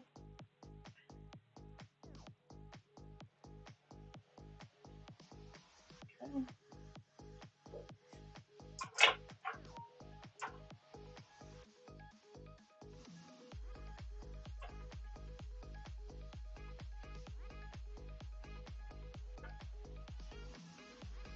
Winged it, left the pockets on, and add the little things to them.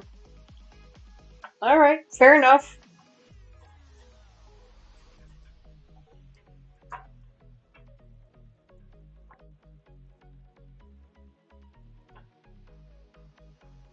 Do they have a insert in them, or are they sealed? So I'm just thinking from like a washability standpoint. Like, do they have an insert in them so then that way you can just pull the insert out and throw them in the wash, or are they sealed so you just throw the whole thing in there or spot wash, hand wash them if something gets on them?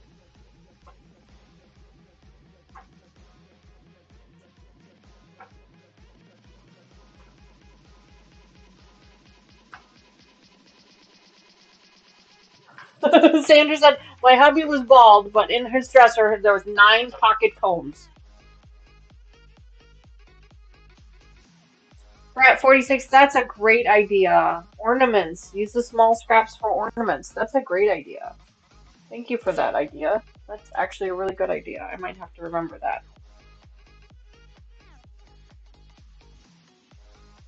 Like a Christmas tree or something. That would work out really well.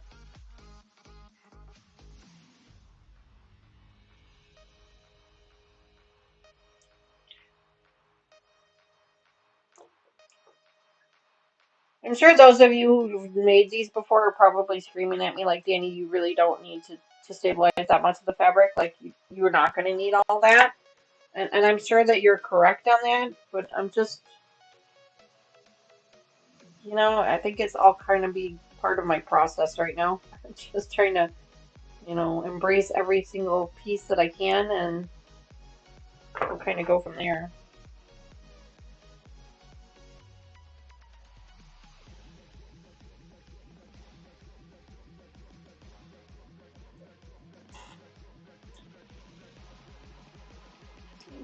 Probably don't need that.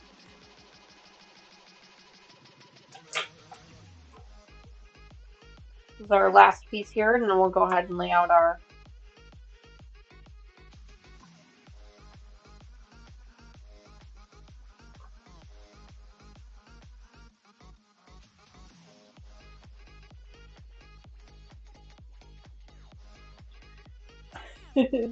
Patty, thank you for that. She said, Danny, do it your way.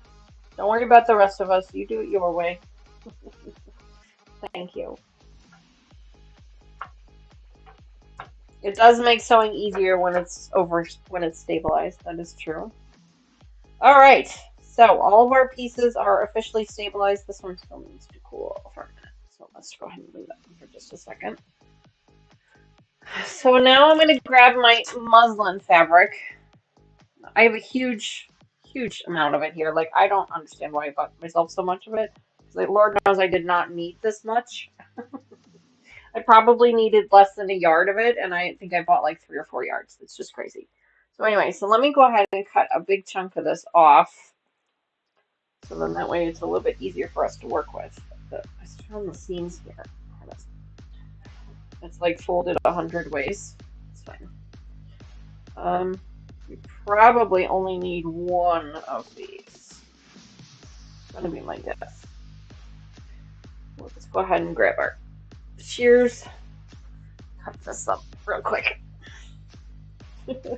There's so much of it here, my goodness.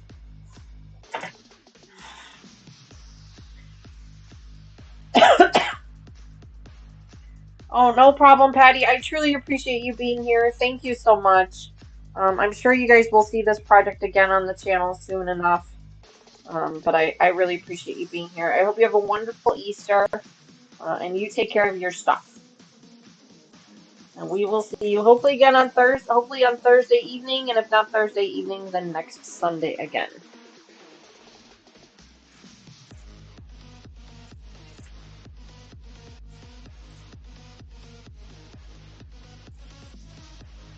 Next Sunday, I will also be joining Katie on her channel again for another one of our Peace of Mind Mending Pieces series. If you guys have been tuning into that, I'll be joining her again next Sunday for that. And I just confirmed that date this morning. She had a live with Sean from The Guy Who Sews. I did not get a chance to catch the live stream. I'll probably watch the replay later.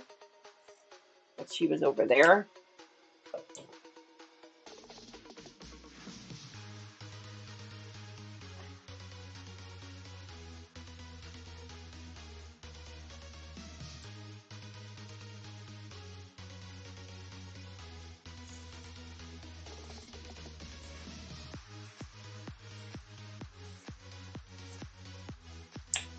Go. This should be more than enough for what I need. The rest of it can get put away for now. I'm sure I'll need it for something else another time. Oh, so much of it here. I don't know why I bought so much. I obviously was thinking of doing something. I just don't know what. Look at this. There's so much here. Yeah, I don't know why I bought this much. But I did. It's okay. It'll get used. It works really great for patterns like this and transferring patterns and stuff. And who knows, maybe if we like this so much, maybe we'll do more patterns. Who knows? I'm going to put this over here, though, real quick, of the other shirts. In a second.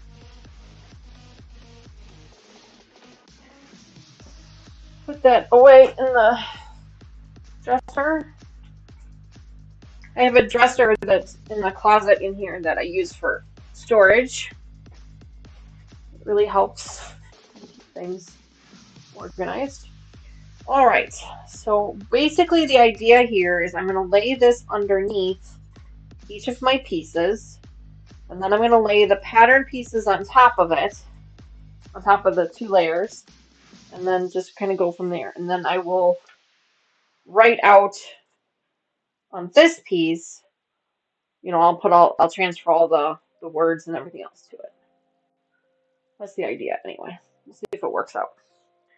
Okay, let me grab this crap. These all little garbage pieces that we're not going to use anymore. Throw those away. Okay.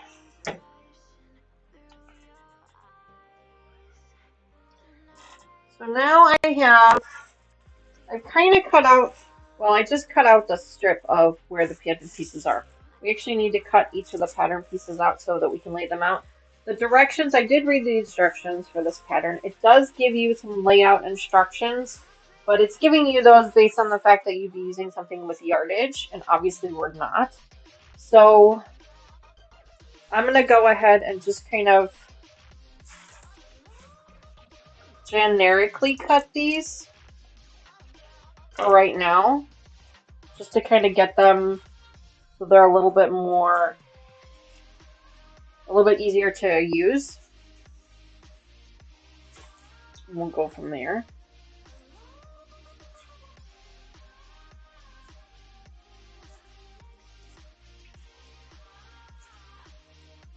Now you could get really fancy with this, and you could like use the different pieces for various things, like the foot, the sole of the foot is different, so you could use it there. You could use it for the ears or whatever you've got going on here. I'm not even sure what all the pieces are yet. You could use it for those things if you wanted to. I'm trying not to be that picky about it right now,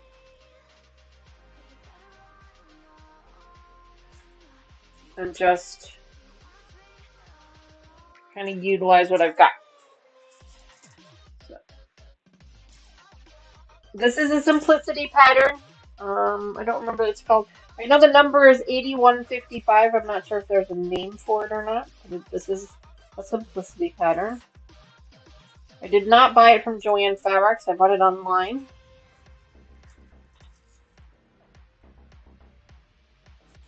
Hi Laura, welcome to the channel. New subscriber, I've been listening and now I can say hello to everyone. Well, Laura, thank you so much for subscribing and being a member of and being here with us. We truly appreciate it. Welcome to the channel.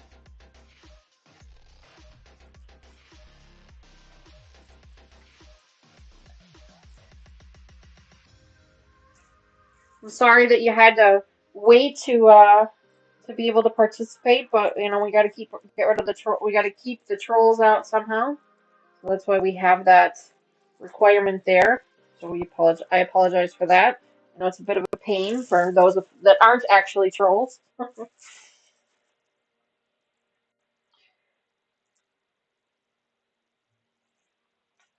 You don't need a fold for any of these, so that's the good news.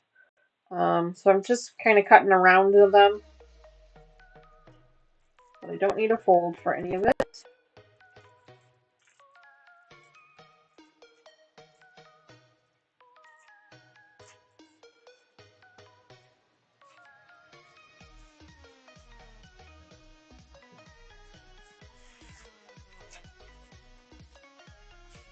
It's been a hot minute since I followed one of these.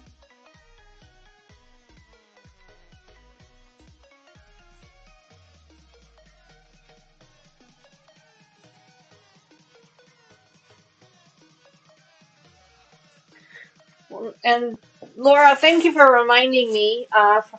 For those of you who are routine or regular lurkers, and which we love our lurkers just as much as our chat people. If you guys could do me just a really quick favor and just double check and make sure that you are still subscribed to the channel, that would be great. Recently, Mr. Wizard has had an instance where he became unsubscribed from a bunch of channels. And I've had that happen to me, and I know I've heard other people say it before as well. So YouTube does something, and I don't know what their what or how or why they do it.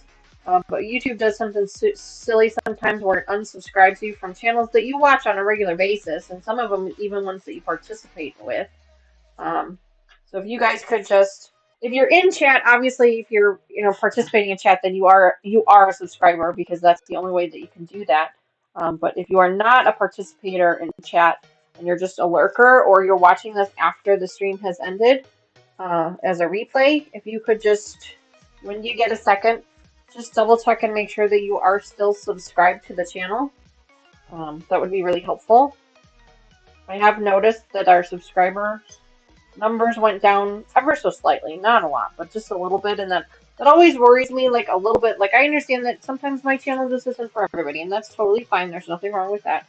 I'm not offended by that. I'm not upset about that. I'm just more concerned about those that want to be subscribed and for whatever reason YouTube, removes them. That's always my biggest concern. So if you guys want to just double check that. Again, if you're in chat, then you don't need to worry about it. If you're participating in chat, then you don't need to worry about it because YouTube would not allow you to be in chat because we have that set up. But for those of you who are lurking or are watching this after the stream has ended,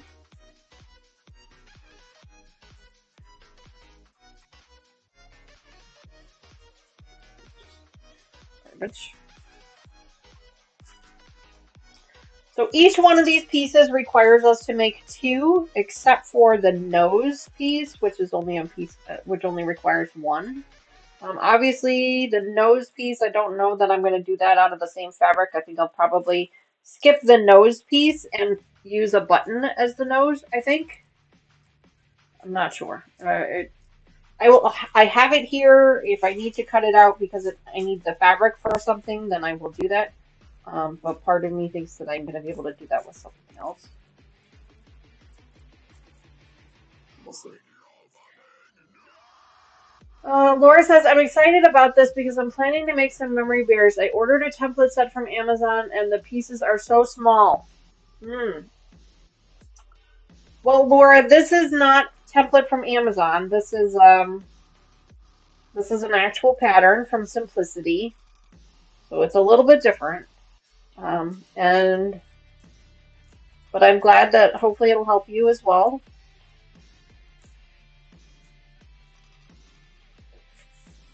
I'm not an expert at this, as is the name of the channel. I am learning right along with everybody else, or you know, I'm learning as I go.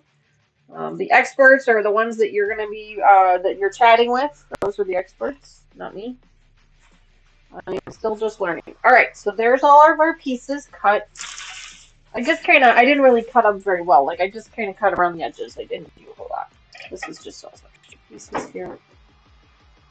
Sylvia wants to know, would a button be big enough? I'm not sure, Sylvia. I don't know, honestly. I told you guys earlier, I did pull the buttons off of it, and I do have some big ones and some small ones. So I was thinking, you know, a big one for the nose and small ones for the eyes, but I don't know yet. I don't know. It's going to be one of those things like I've got the piece here, and we'll have plenty of scrap fabric to cut it out of if we need to cut it out. I'm just not planning to cut it out right now, if that makes sense.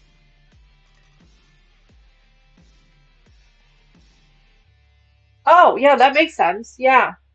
Well, that makes sense, Laura. Yeah, she said she ordered the templates because she's planning to make quite a few of them, and then she thought that they would hold up better. And I have to agree with you. I think that 100%. I am going to use this muslin fabric to transfer the fabric, the pattern to this. So that's how I'm gonna try and be able to utilize it. Someone in chat, and I don't know if you were here for that, Laura, or not, but somebody in chat had an amazing suggestion, and I might actually do that as well. They suggested taking the paper patterns and gluing them onto the flimsy cutting mats that you can buy at like the dollar store, the Dollar Tree. They're like really thin and flexible. Um, Glue them onto there with just some white glue and then cut them out. That way they have some stiffness to them. And I thought that was an amazing idea. Like I never would have thought to do that. So that is definitely something that I might consider as well. So we'll have to go from there. So I've got these all cut up now. I'm gonna iron my muslin fabric now that this is cooled off. I want to iron up my muslin fabric because it's kind of a little wrinkly. I'm not gonna starch it or anything. I'm just gonna iron it because there are some wrinkles in it. So let's just iron that up real quick. Laura says, I think I ordered a 14-inch bear, but I'm not sure it will end that large, but I'll give it a try. It's been here since you started.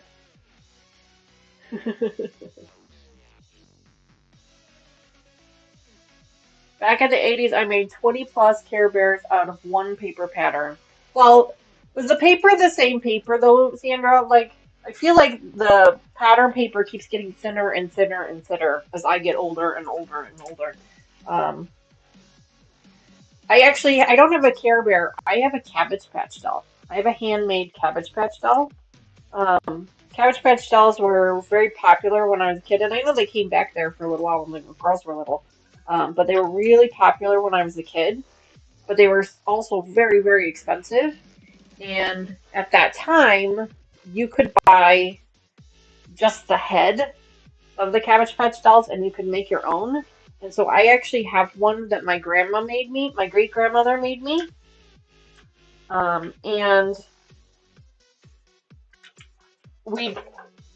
it has a Christmas dress on it right now, and that Christmas dress was one of, I think it was, if my mom's still here, she can confirm. But the Christmas dress was either mine or my sister's Christmas dress. So I still have it. It's sitting in my closet in my bedroom.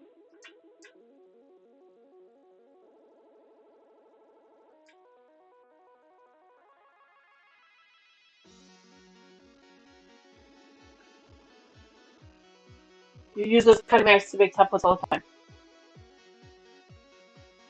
time. Make it in plexiglass. You know, I saw someone when I was watching, I told you guys this, yes, I was watching a bunch of videos yesterday on how to do this, how to cut up the fabric, how to prep it, and there was a woman there that had hard plastic templates. And maybe these are the same templates that Laura is talking about, but she actually had hard plastic template pieces, and I was like, oh, how do I get my hands on those?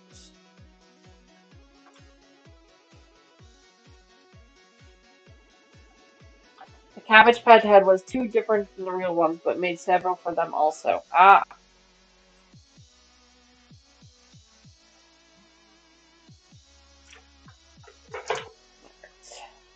I'm just ironing this because it's a little wrinkly and it's gonna make me crazy, so I'm just gonna iron it real quick.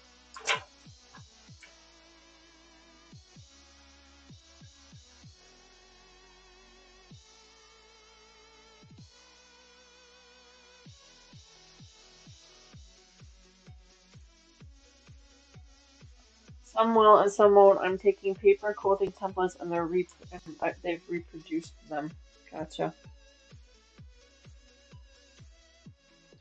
Made the Care Bears, Cabbage Patch, and the crocheted dolls to pay for gas to take my son to and from his cancer treatments. Oh wow, Sandra. I figured you had done something like that. You're just so darn talented.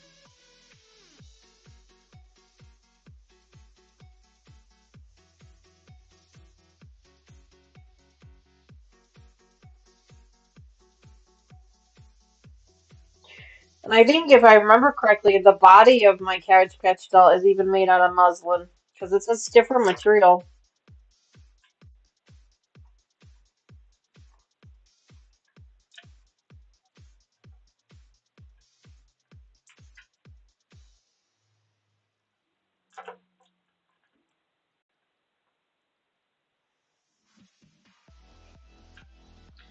We've got some wrinkles in it, but it's getting better.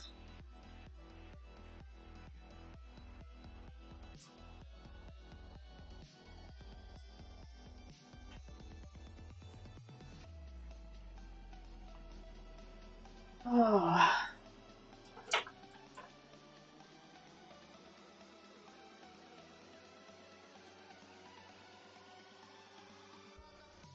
If I remember next time, I'll try and bring my my handmade Cabbage Patch doll in to show you guys.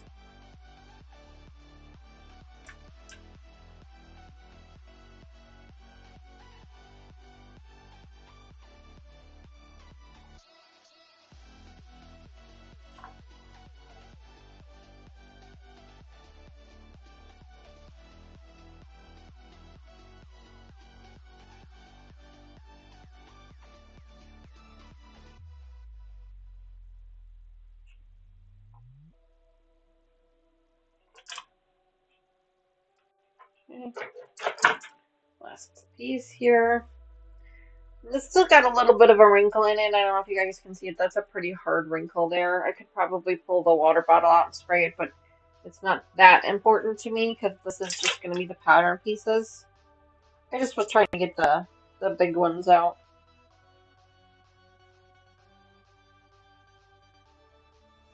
Strawberry shortcake stuff in her room and was sad that they did not have a Care Bear for her, but I made her a very bear. Oh wow, Sandra, that's awesome. I remember the Care Bears.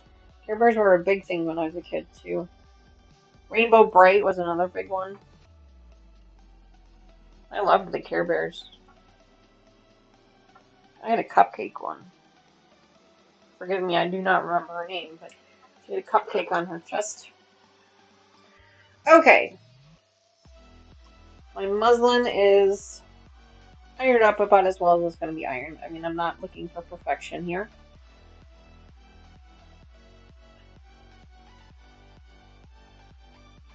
I am most definitely not looking for perfection. I'm going to lay it this way.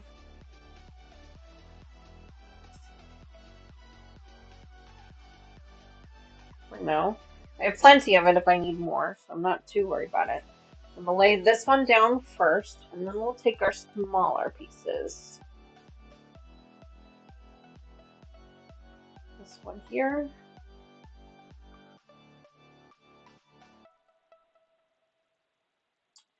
Okay, friends, remind me, do you pin the pattern to the right side of the fabric or the wrong side of the fabric? Forgive me, I can't remember.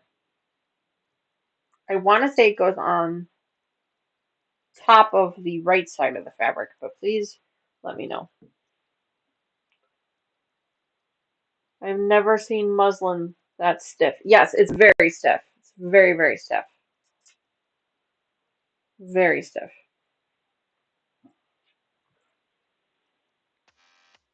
Yeah, I bought it on Amazon, so who knows if it's real or not. I don't know.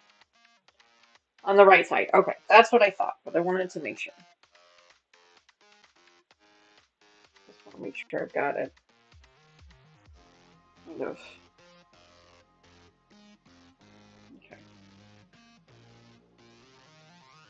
And I need to make 2 of each piece, so I'm kind of hoping to layer it up a little bit.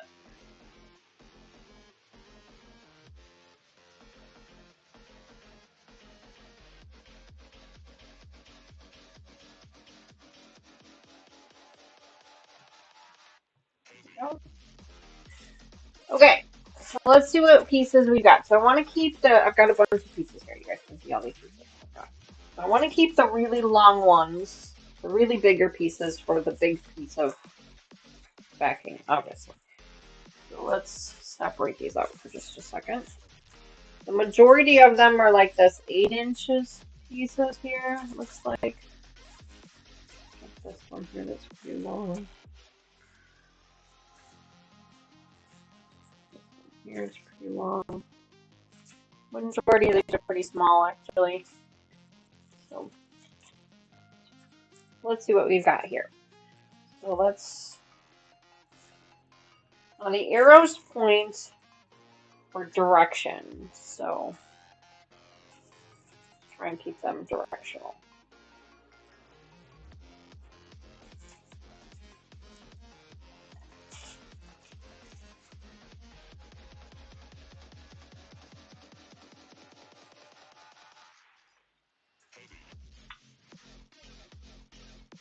Good luck on straight of grain.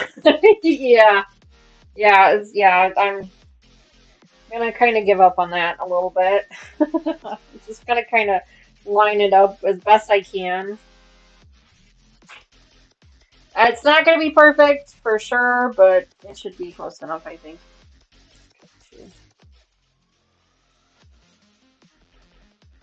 So that's 4 pieces right there.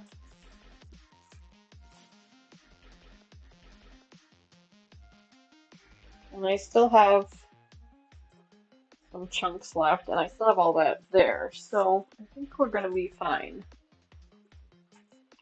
It just does say I need to do 2 layers, or 2 pieces of the pattern fabric, and then I'm going to do 1 piece of the muslin, so that's why I've got it kind of underneath there. So just kind of laying these out, kind of what I've got going on here,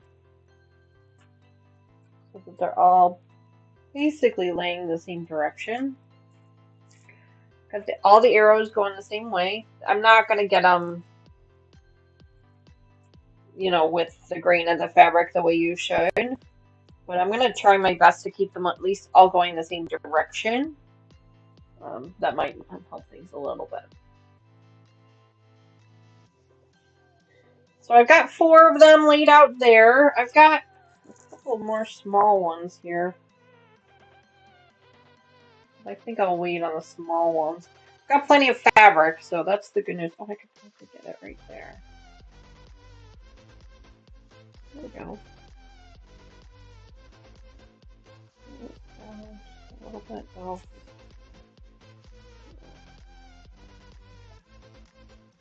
There we go. Okay. I want to make make sure this is actually, yeah, see, that's too far off the edge. That's not, let's move this over. That's over here like this. Now, will this one still fit right here? This one.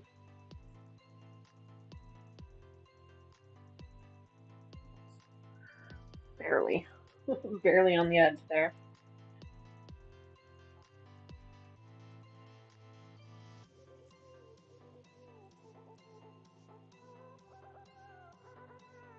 Oh. I mean, this piece is not crazy. Like, I don't know why I'm stressing out about it. Probably go up here, actually. There we go. That's a little bit better. All right. So there, we got our pieces laid out. Yay! All right, now I'm gonna pin them.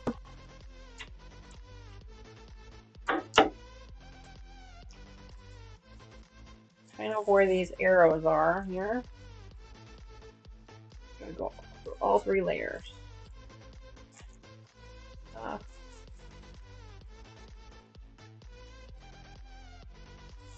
we go.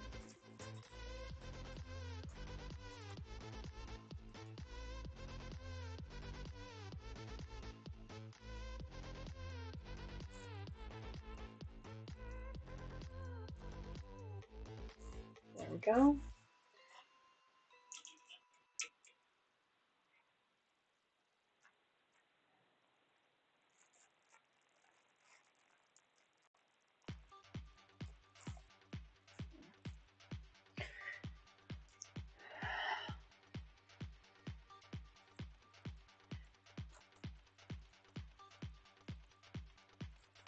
There. That's good. That'll work. And that's probably a little overkill with regards to pins, but I don't care. But I don't care. Sandra says it won't let me gamble. I'm sorry, Sandra. I don't know why. Lucas is not here. Well, I mean, he's here. He's actually at home, spending time with his family. That's why he's not on our live stream with us. But I don't know why. I know we've been having issues with the gamble game lately. There's been some technical difficulties with it. Oh, this one is not overlapped. Wow. Okay. Hang on. This piece is not overlapped. It needs to come up. I thought I noticed that. So it's actually like there. Okay.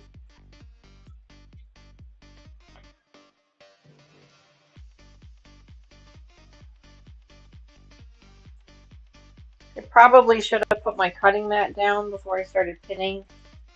So then that way I could have pinned up to the cutting mat instead of my wool mat, but it's fine. Lessons learned, right?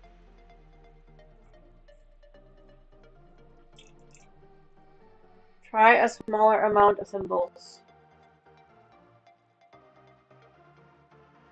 Yeah, I mean, you can try like doing a different amount of thimbles. Sometimes it like doesn't like it when you use the same amount every time. But I know we have been having some issues with, specifically with the gamble game. The other ones should work okay. Lucas is usually pretty good at center, seat back seam. Center back seam. Lower body. He's usually pretty good at that.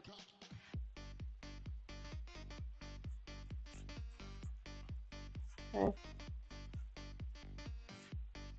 There we go. Go.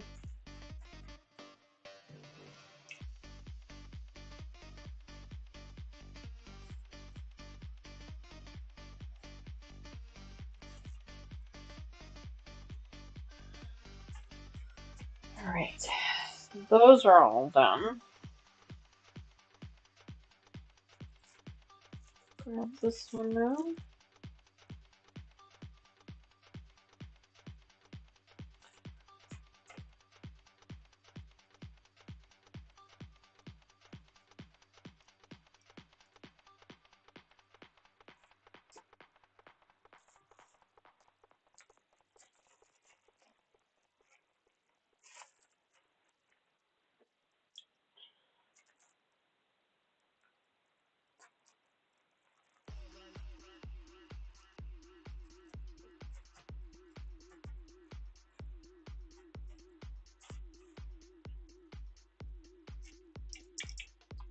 This is the head front.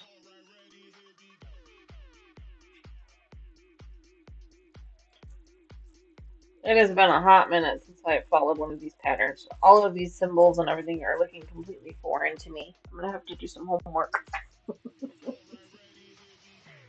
It has been a hot minute. Alright, so this one should, yeah, that one should work just fine.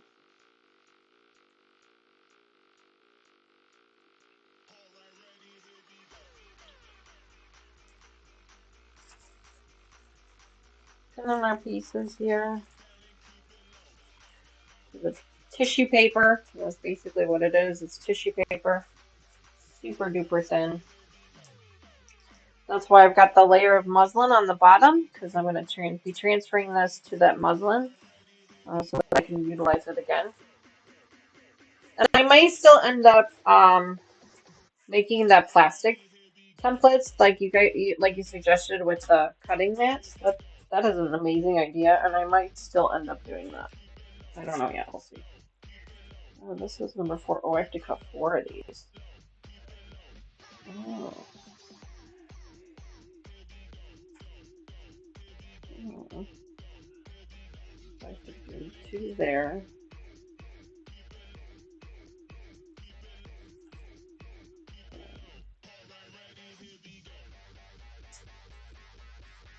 Sure, I have enough places for this. So this one, I actually have to cut 4 of this one. So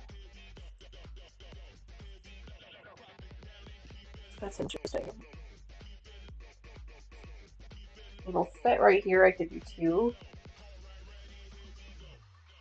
And then I can get 2 more someplace else.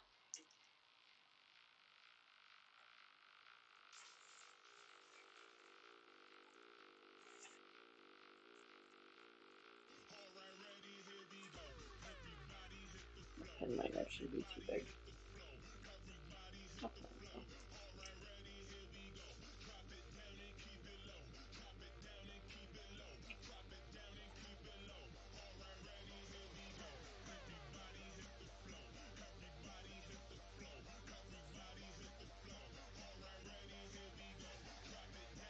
Okay. All right, so I've got 4 pieces pinned here. I've got 1, 2, 3, 4, 5, 6 more to go, and we have plenty of fabric. So that's the exciting news. Is that I don't need to be nearly as paranoid as I was before about there not being enough fabric. I am going to cut this muslin here now that I have the pieces laid out so that I can lay out more pieces. So I am going to cut this here.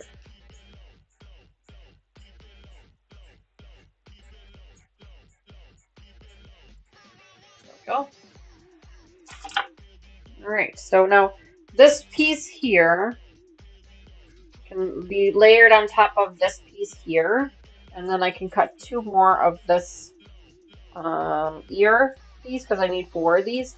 I can cut 2 more of those out of that when the time comes. But for right now, this is enough for what I need. So I'm going to go ahead and roll this up now, just so that I can get it out of the way.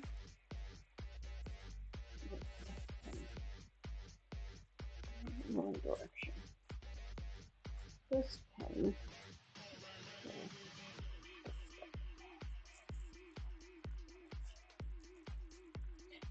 This pin has to go that way. There we go. That'll be easier to roll. Okay. So I'm just kind of folding it up and rolling it out of the way for now. Pin there. We'll come back to that when we go to cut it. For right now, we're just kind of laying everything out, making sure that I have enough fabric pieces and things like that. So, all right. So now there's this one. Now these two layer up pretty well. We're just gonna layer that up there like that. Right sides. We've got some of these. And those. Didn't they used to make, and maybe this was long ago, again, you guys, it's been a hot minute since I've done this kind of stuff, but didn't they used to make a pattern that, like, was like an iron-on transfer? Like, you ironed it right onto the fabric? Wasn't that a thing once? I feel like that was a thing once.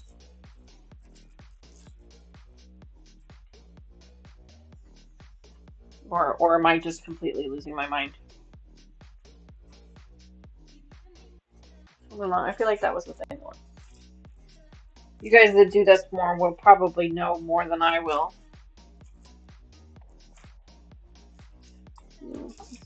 That's interesting that all I'm gonna have left then for that big piece is this one piece here. That's awesome. Like, I'm using up a lot more fabric than I thought, or a lot more. I have a lot more fabric than I thought I was going to, so that's awesome.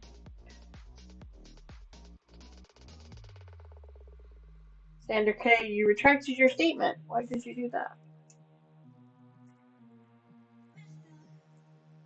But wasn't there at one point in time, didn't they make iron on patterns? Like I feel like that was a thing. Maybe that was just a thing for like my school when I was in school. I don't know. I don't remember.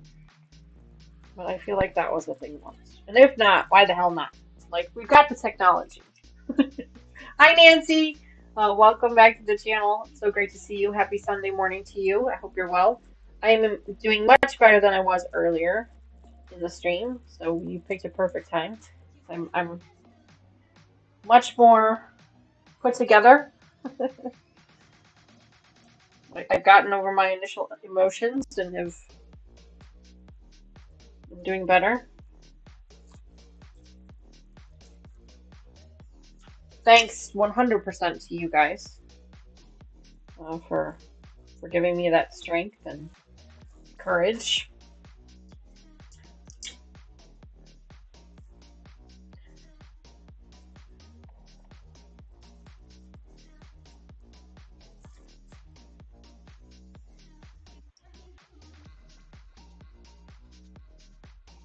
I have no see-on pattern.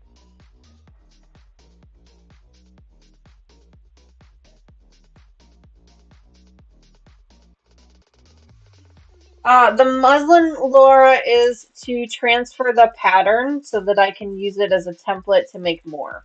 Because these tissue paper patterns don't really last very long. So the muslin is so that I can create another template. So yeah, basically what you said. That's the intent of the muslin. I need more pins. I have plenty, so I'm not worried about it. I just needed more. But that's why there's the layer of muslin on the bottom. It's just a single layer because I'm basically transferring these pattern pieces onto it. At least that's the hope. Anyway, that's the hope. When I first learned how to sew, I learned how to sew on apparel sewing, and this is what we did. We followed these patterns. So, but that was, we'll just say a handful of years ago. We won't say how many. And I have followed, a fabric, apparel patterns before, but it's been a hot minute. So.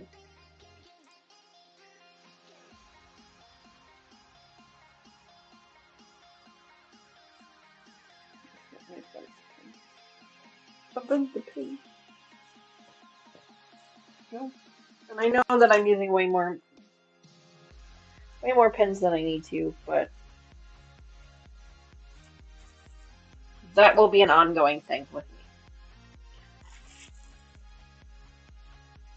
in this project, I'm sure.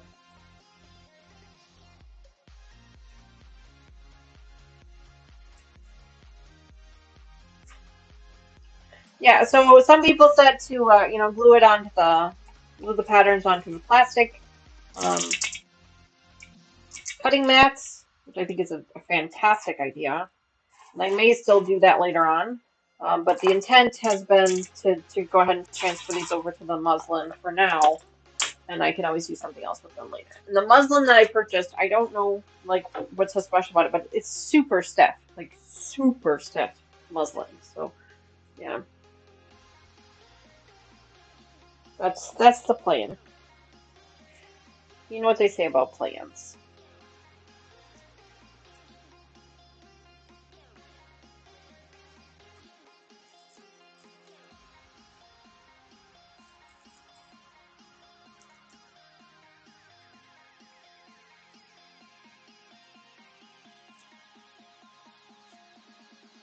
Go.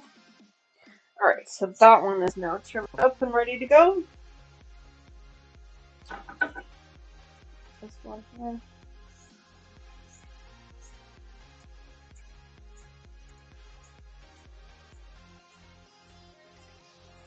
And the cool thing is we really only have one more pattern piece that we need to put on. So I was waiting to kind of put everything on this backing piece of fabric, so it actually looks like I'm going to be able to. And I think somebody mentioned it already, but they said that I'm going to have enough fabric to make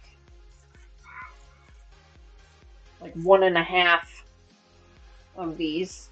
So they were not wrong. Not that I didn't believe them, because I absolutely did.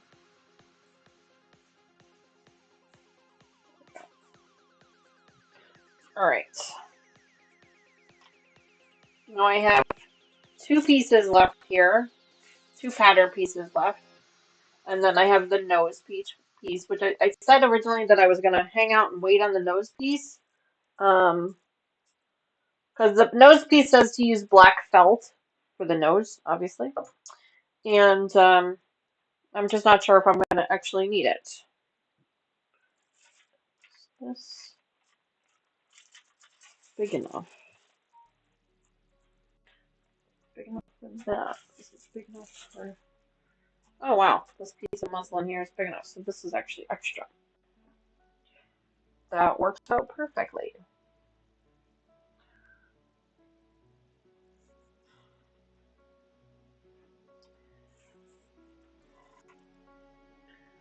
So I've got this back piece here. This is, I think my mom called it a yoke. Which, that's what you're supposed to call it. That's what you're supposed to call it. I'm calling it the back panel. Whether that's right or wrong, I don't know. But this is the back piece here. So there's plenty of fabric here to do what we need with it. So I'm just gonna go ahead and lay this out. Like that. Sure that lays in there. Yep. Perfect. And now we'll have this whole section here to do something else with later on. We really just need these 2 pieces. So this one here could lay like that. And then this one here can lay like that. Awesome. I think now that I'm like actually doing this and focused on the task as opposed to the fabric and the memories and the day and all of that, I think now that I'm kind of focused on the project itself, my emotions are kind of, I don't want to say buried because that's not the right word, but they're kind of in check, I guess is probably a good word. Um, and I'm actually a little bit more excited about this project because I've been dreading it for a long time. It's one of those things where you want to do it and you know you want to do it, but at the same time you also know like the emotions that it's going to pull out of you and that kind of thing. And so that's why you're kind of like, I really am not sure I want to do this. Oh, you know what? You guys are probably telling me this in chat and I didn't realize it, but I have to make 2 of these. So I actually have to fold this pattern piece. So this.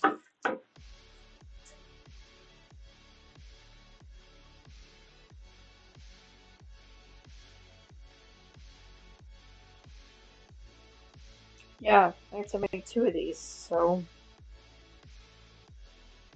I don't really know how I'm going to do that, other than just cutting this one in half. That might be the best way to do it.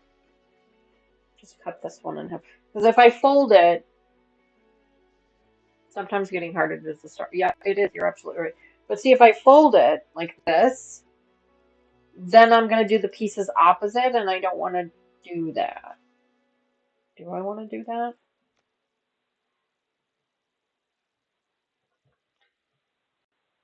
It does say the pieces are folded. I have to think this through now because those pieces I laid them all like on the same direction, but I probably shouldn't have. I probably should have put them opposite directions. So then that way they were opposite because the pattern does show the pieces folded, and folded means they're going to be opposite, which makes more sense because you have one side and one side. So those pieces there are all laid out wrong because I put the 2 on top like this and they should have been like that. Okay, so the fold in here is correct, but the fold there is incorrect. So I'm gonna have to remember that. So that's fine. It's fine. It's not a big deal. It's just one of those things where you just don't think about it when you're doing it. So I'm gonna have to pull those apart and redo them again. And wow, we are way over time. Wow, I didn't realize how much time we are. My goodness, usually we end at 12:30 and it's already 12:50. So let's go ahead and pin up these pieces here. And I'm so sorry, guys. I didn't mean to keep you away from your family on Easter. I'm just kind of I was focused and I wasn't really paying attention to the time, so that's my fault. Um, but so yeah, so we've figured out that those pieces there are pinned wrong because I have to when I take the 2 pieces, like the 2 sleeves, I have to put one upside down. So then that way when I cut them, they're mirror pieces. So yeah. Yeah, Nancy, it does. It does have the fold marks on it. Of course, the pattern also shows the pieces, the fabric as one big square piece and from yardage, of course. And so that's why it shows you. But there is a fold down at the bottom. So all of the pieces are opposite, and it's like, oh, wait, you're dumb, D. Because a fold at the bottom would still be right and wrong. So yeah, there is a fold on it, and that's my fault. It just dawned on me. So, lessons learned. So I will have to repin them, but that's fine. I can do that off camera. Um,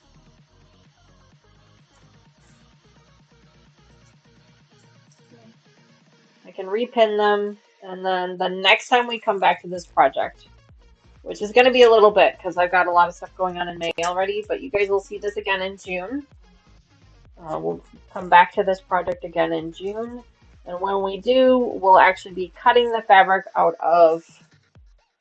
pattern pieces out and start to talk about what all the different markings on the patterns mean and how to use those pieces, things like that. So if you've never followed a pattern before, I have followed one, but it's been a long time since I followed one. So we're going to kind of learn together again. There are a bunch of experts in our chat and in our group that are going to be able to help us with that. I'm certain of it. We're going to be relying on their expertise for assistance. Let's slide this one down just ever so slightly. There we go. Like this. So we're going to be relying on their expertise to kind of help us remember what all the different markings mean. The good news is with this particular pattern, there aren't a lot of markings on this. It's not like there's ruffles. It's not like there's, gatherings or anything like that. So that's good news. There are still some, I forget what you call them, but the carrots that you use to like line up pieces, there are still some of those so that you can line up the pieces to make sure that they fit correctly. There's a couple of circles that are marked on here. I'm sure that those are for indicators for specific things. And at some point, we're going to have to stuff the pieces too. So I do have some stuffing that I purchased. I'm going to have to kind of fluff it out. I don't know if you guys have noticed, but it seems like anything that's like fluffy like that from Amazon, they just vacuum seal it. Label your pieces. Yes, yes, yes. You do need to be labeled as well. That is another excellent point. Right now, we're just kind of keeping everything the way it's supposed to be for now. All right, so this one is all pinned up. I'm not actually fold it this way, I think. That way it protects the pins. Then I can fold it this way. Like that. There we go. Alright, there we go. Okay, so these two I have to pull apart one at a time. I know what I need to do.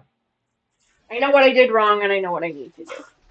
Um, So just for you guys following along, what I did was I took right sides and I put them both face up on both of these two pieces, and one of them actually needs to face down. So then that way, because like if you were folding a piece of fabric together, right sides, wrong sides together, folding a piece of fabric, when you cut on one side, it's a mirror image of the other side. And so that's why I needed to mimic that fold with these pieces. So. Oh, that could be fun, Brett. She says, maybe I will get my pattern out and do one. I do have a new nephew due soon. Well, that'll be exciting. The new babies in the family are always exciting. All right, so I'm going to go ahead and take these apart, obviously off camera. I'm not going to take up any more of your guys' time. I've already ran a little bit later than I wanted to. My ears are falling down. That's what that is. Than I wanted to, and I'm truly sorry about that. I hate to take you guys away from your friends and family, although obviously you can leave at any point in time. You didn't necessarily have to stick around with me. But I do want to thank you guys for hanging out with me today, sticking around with me, being my strength through this.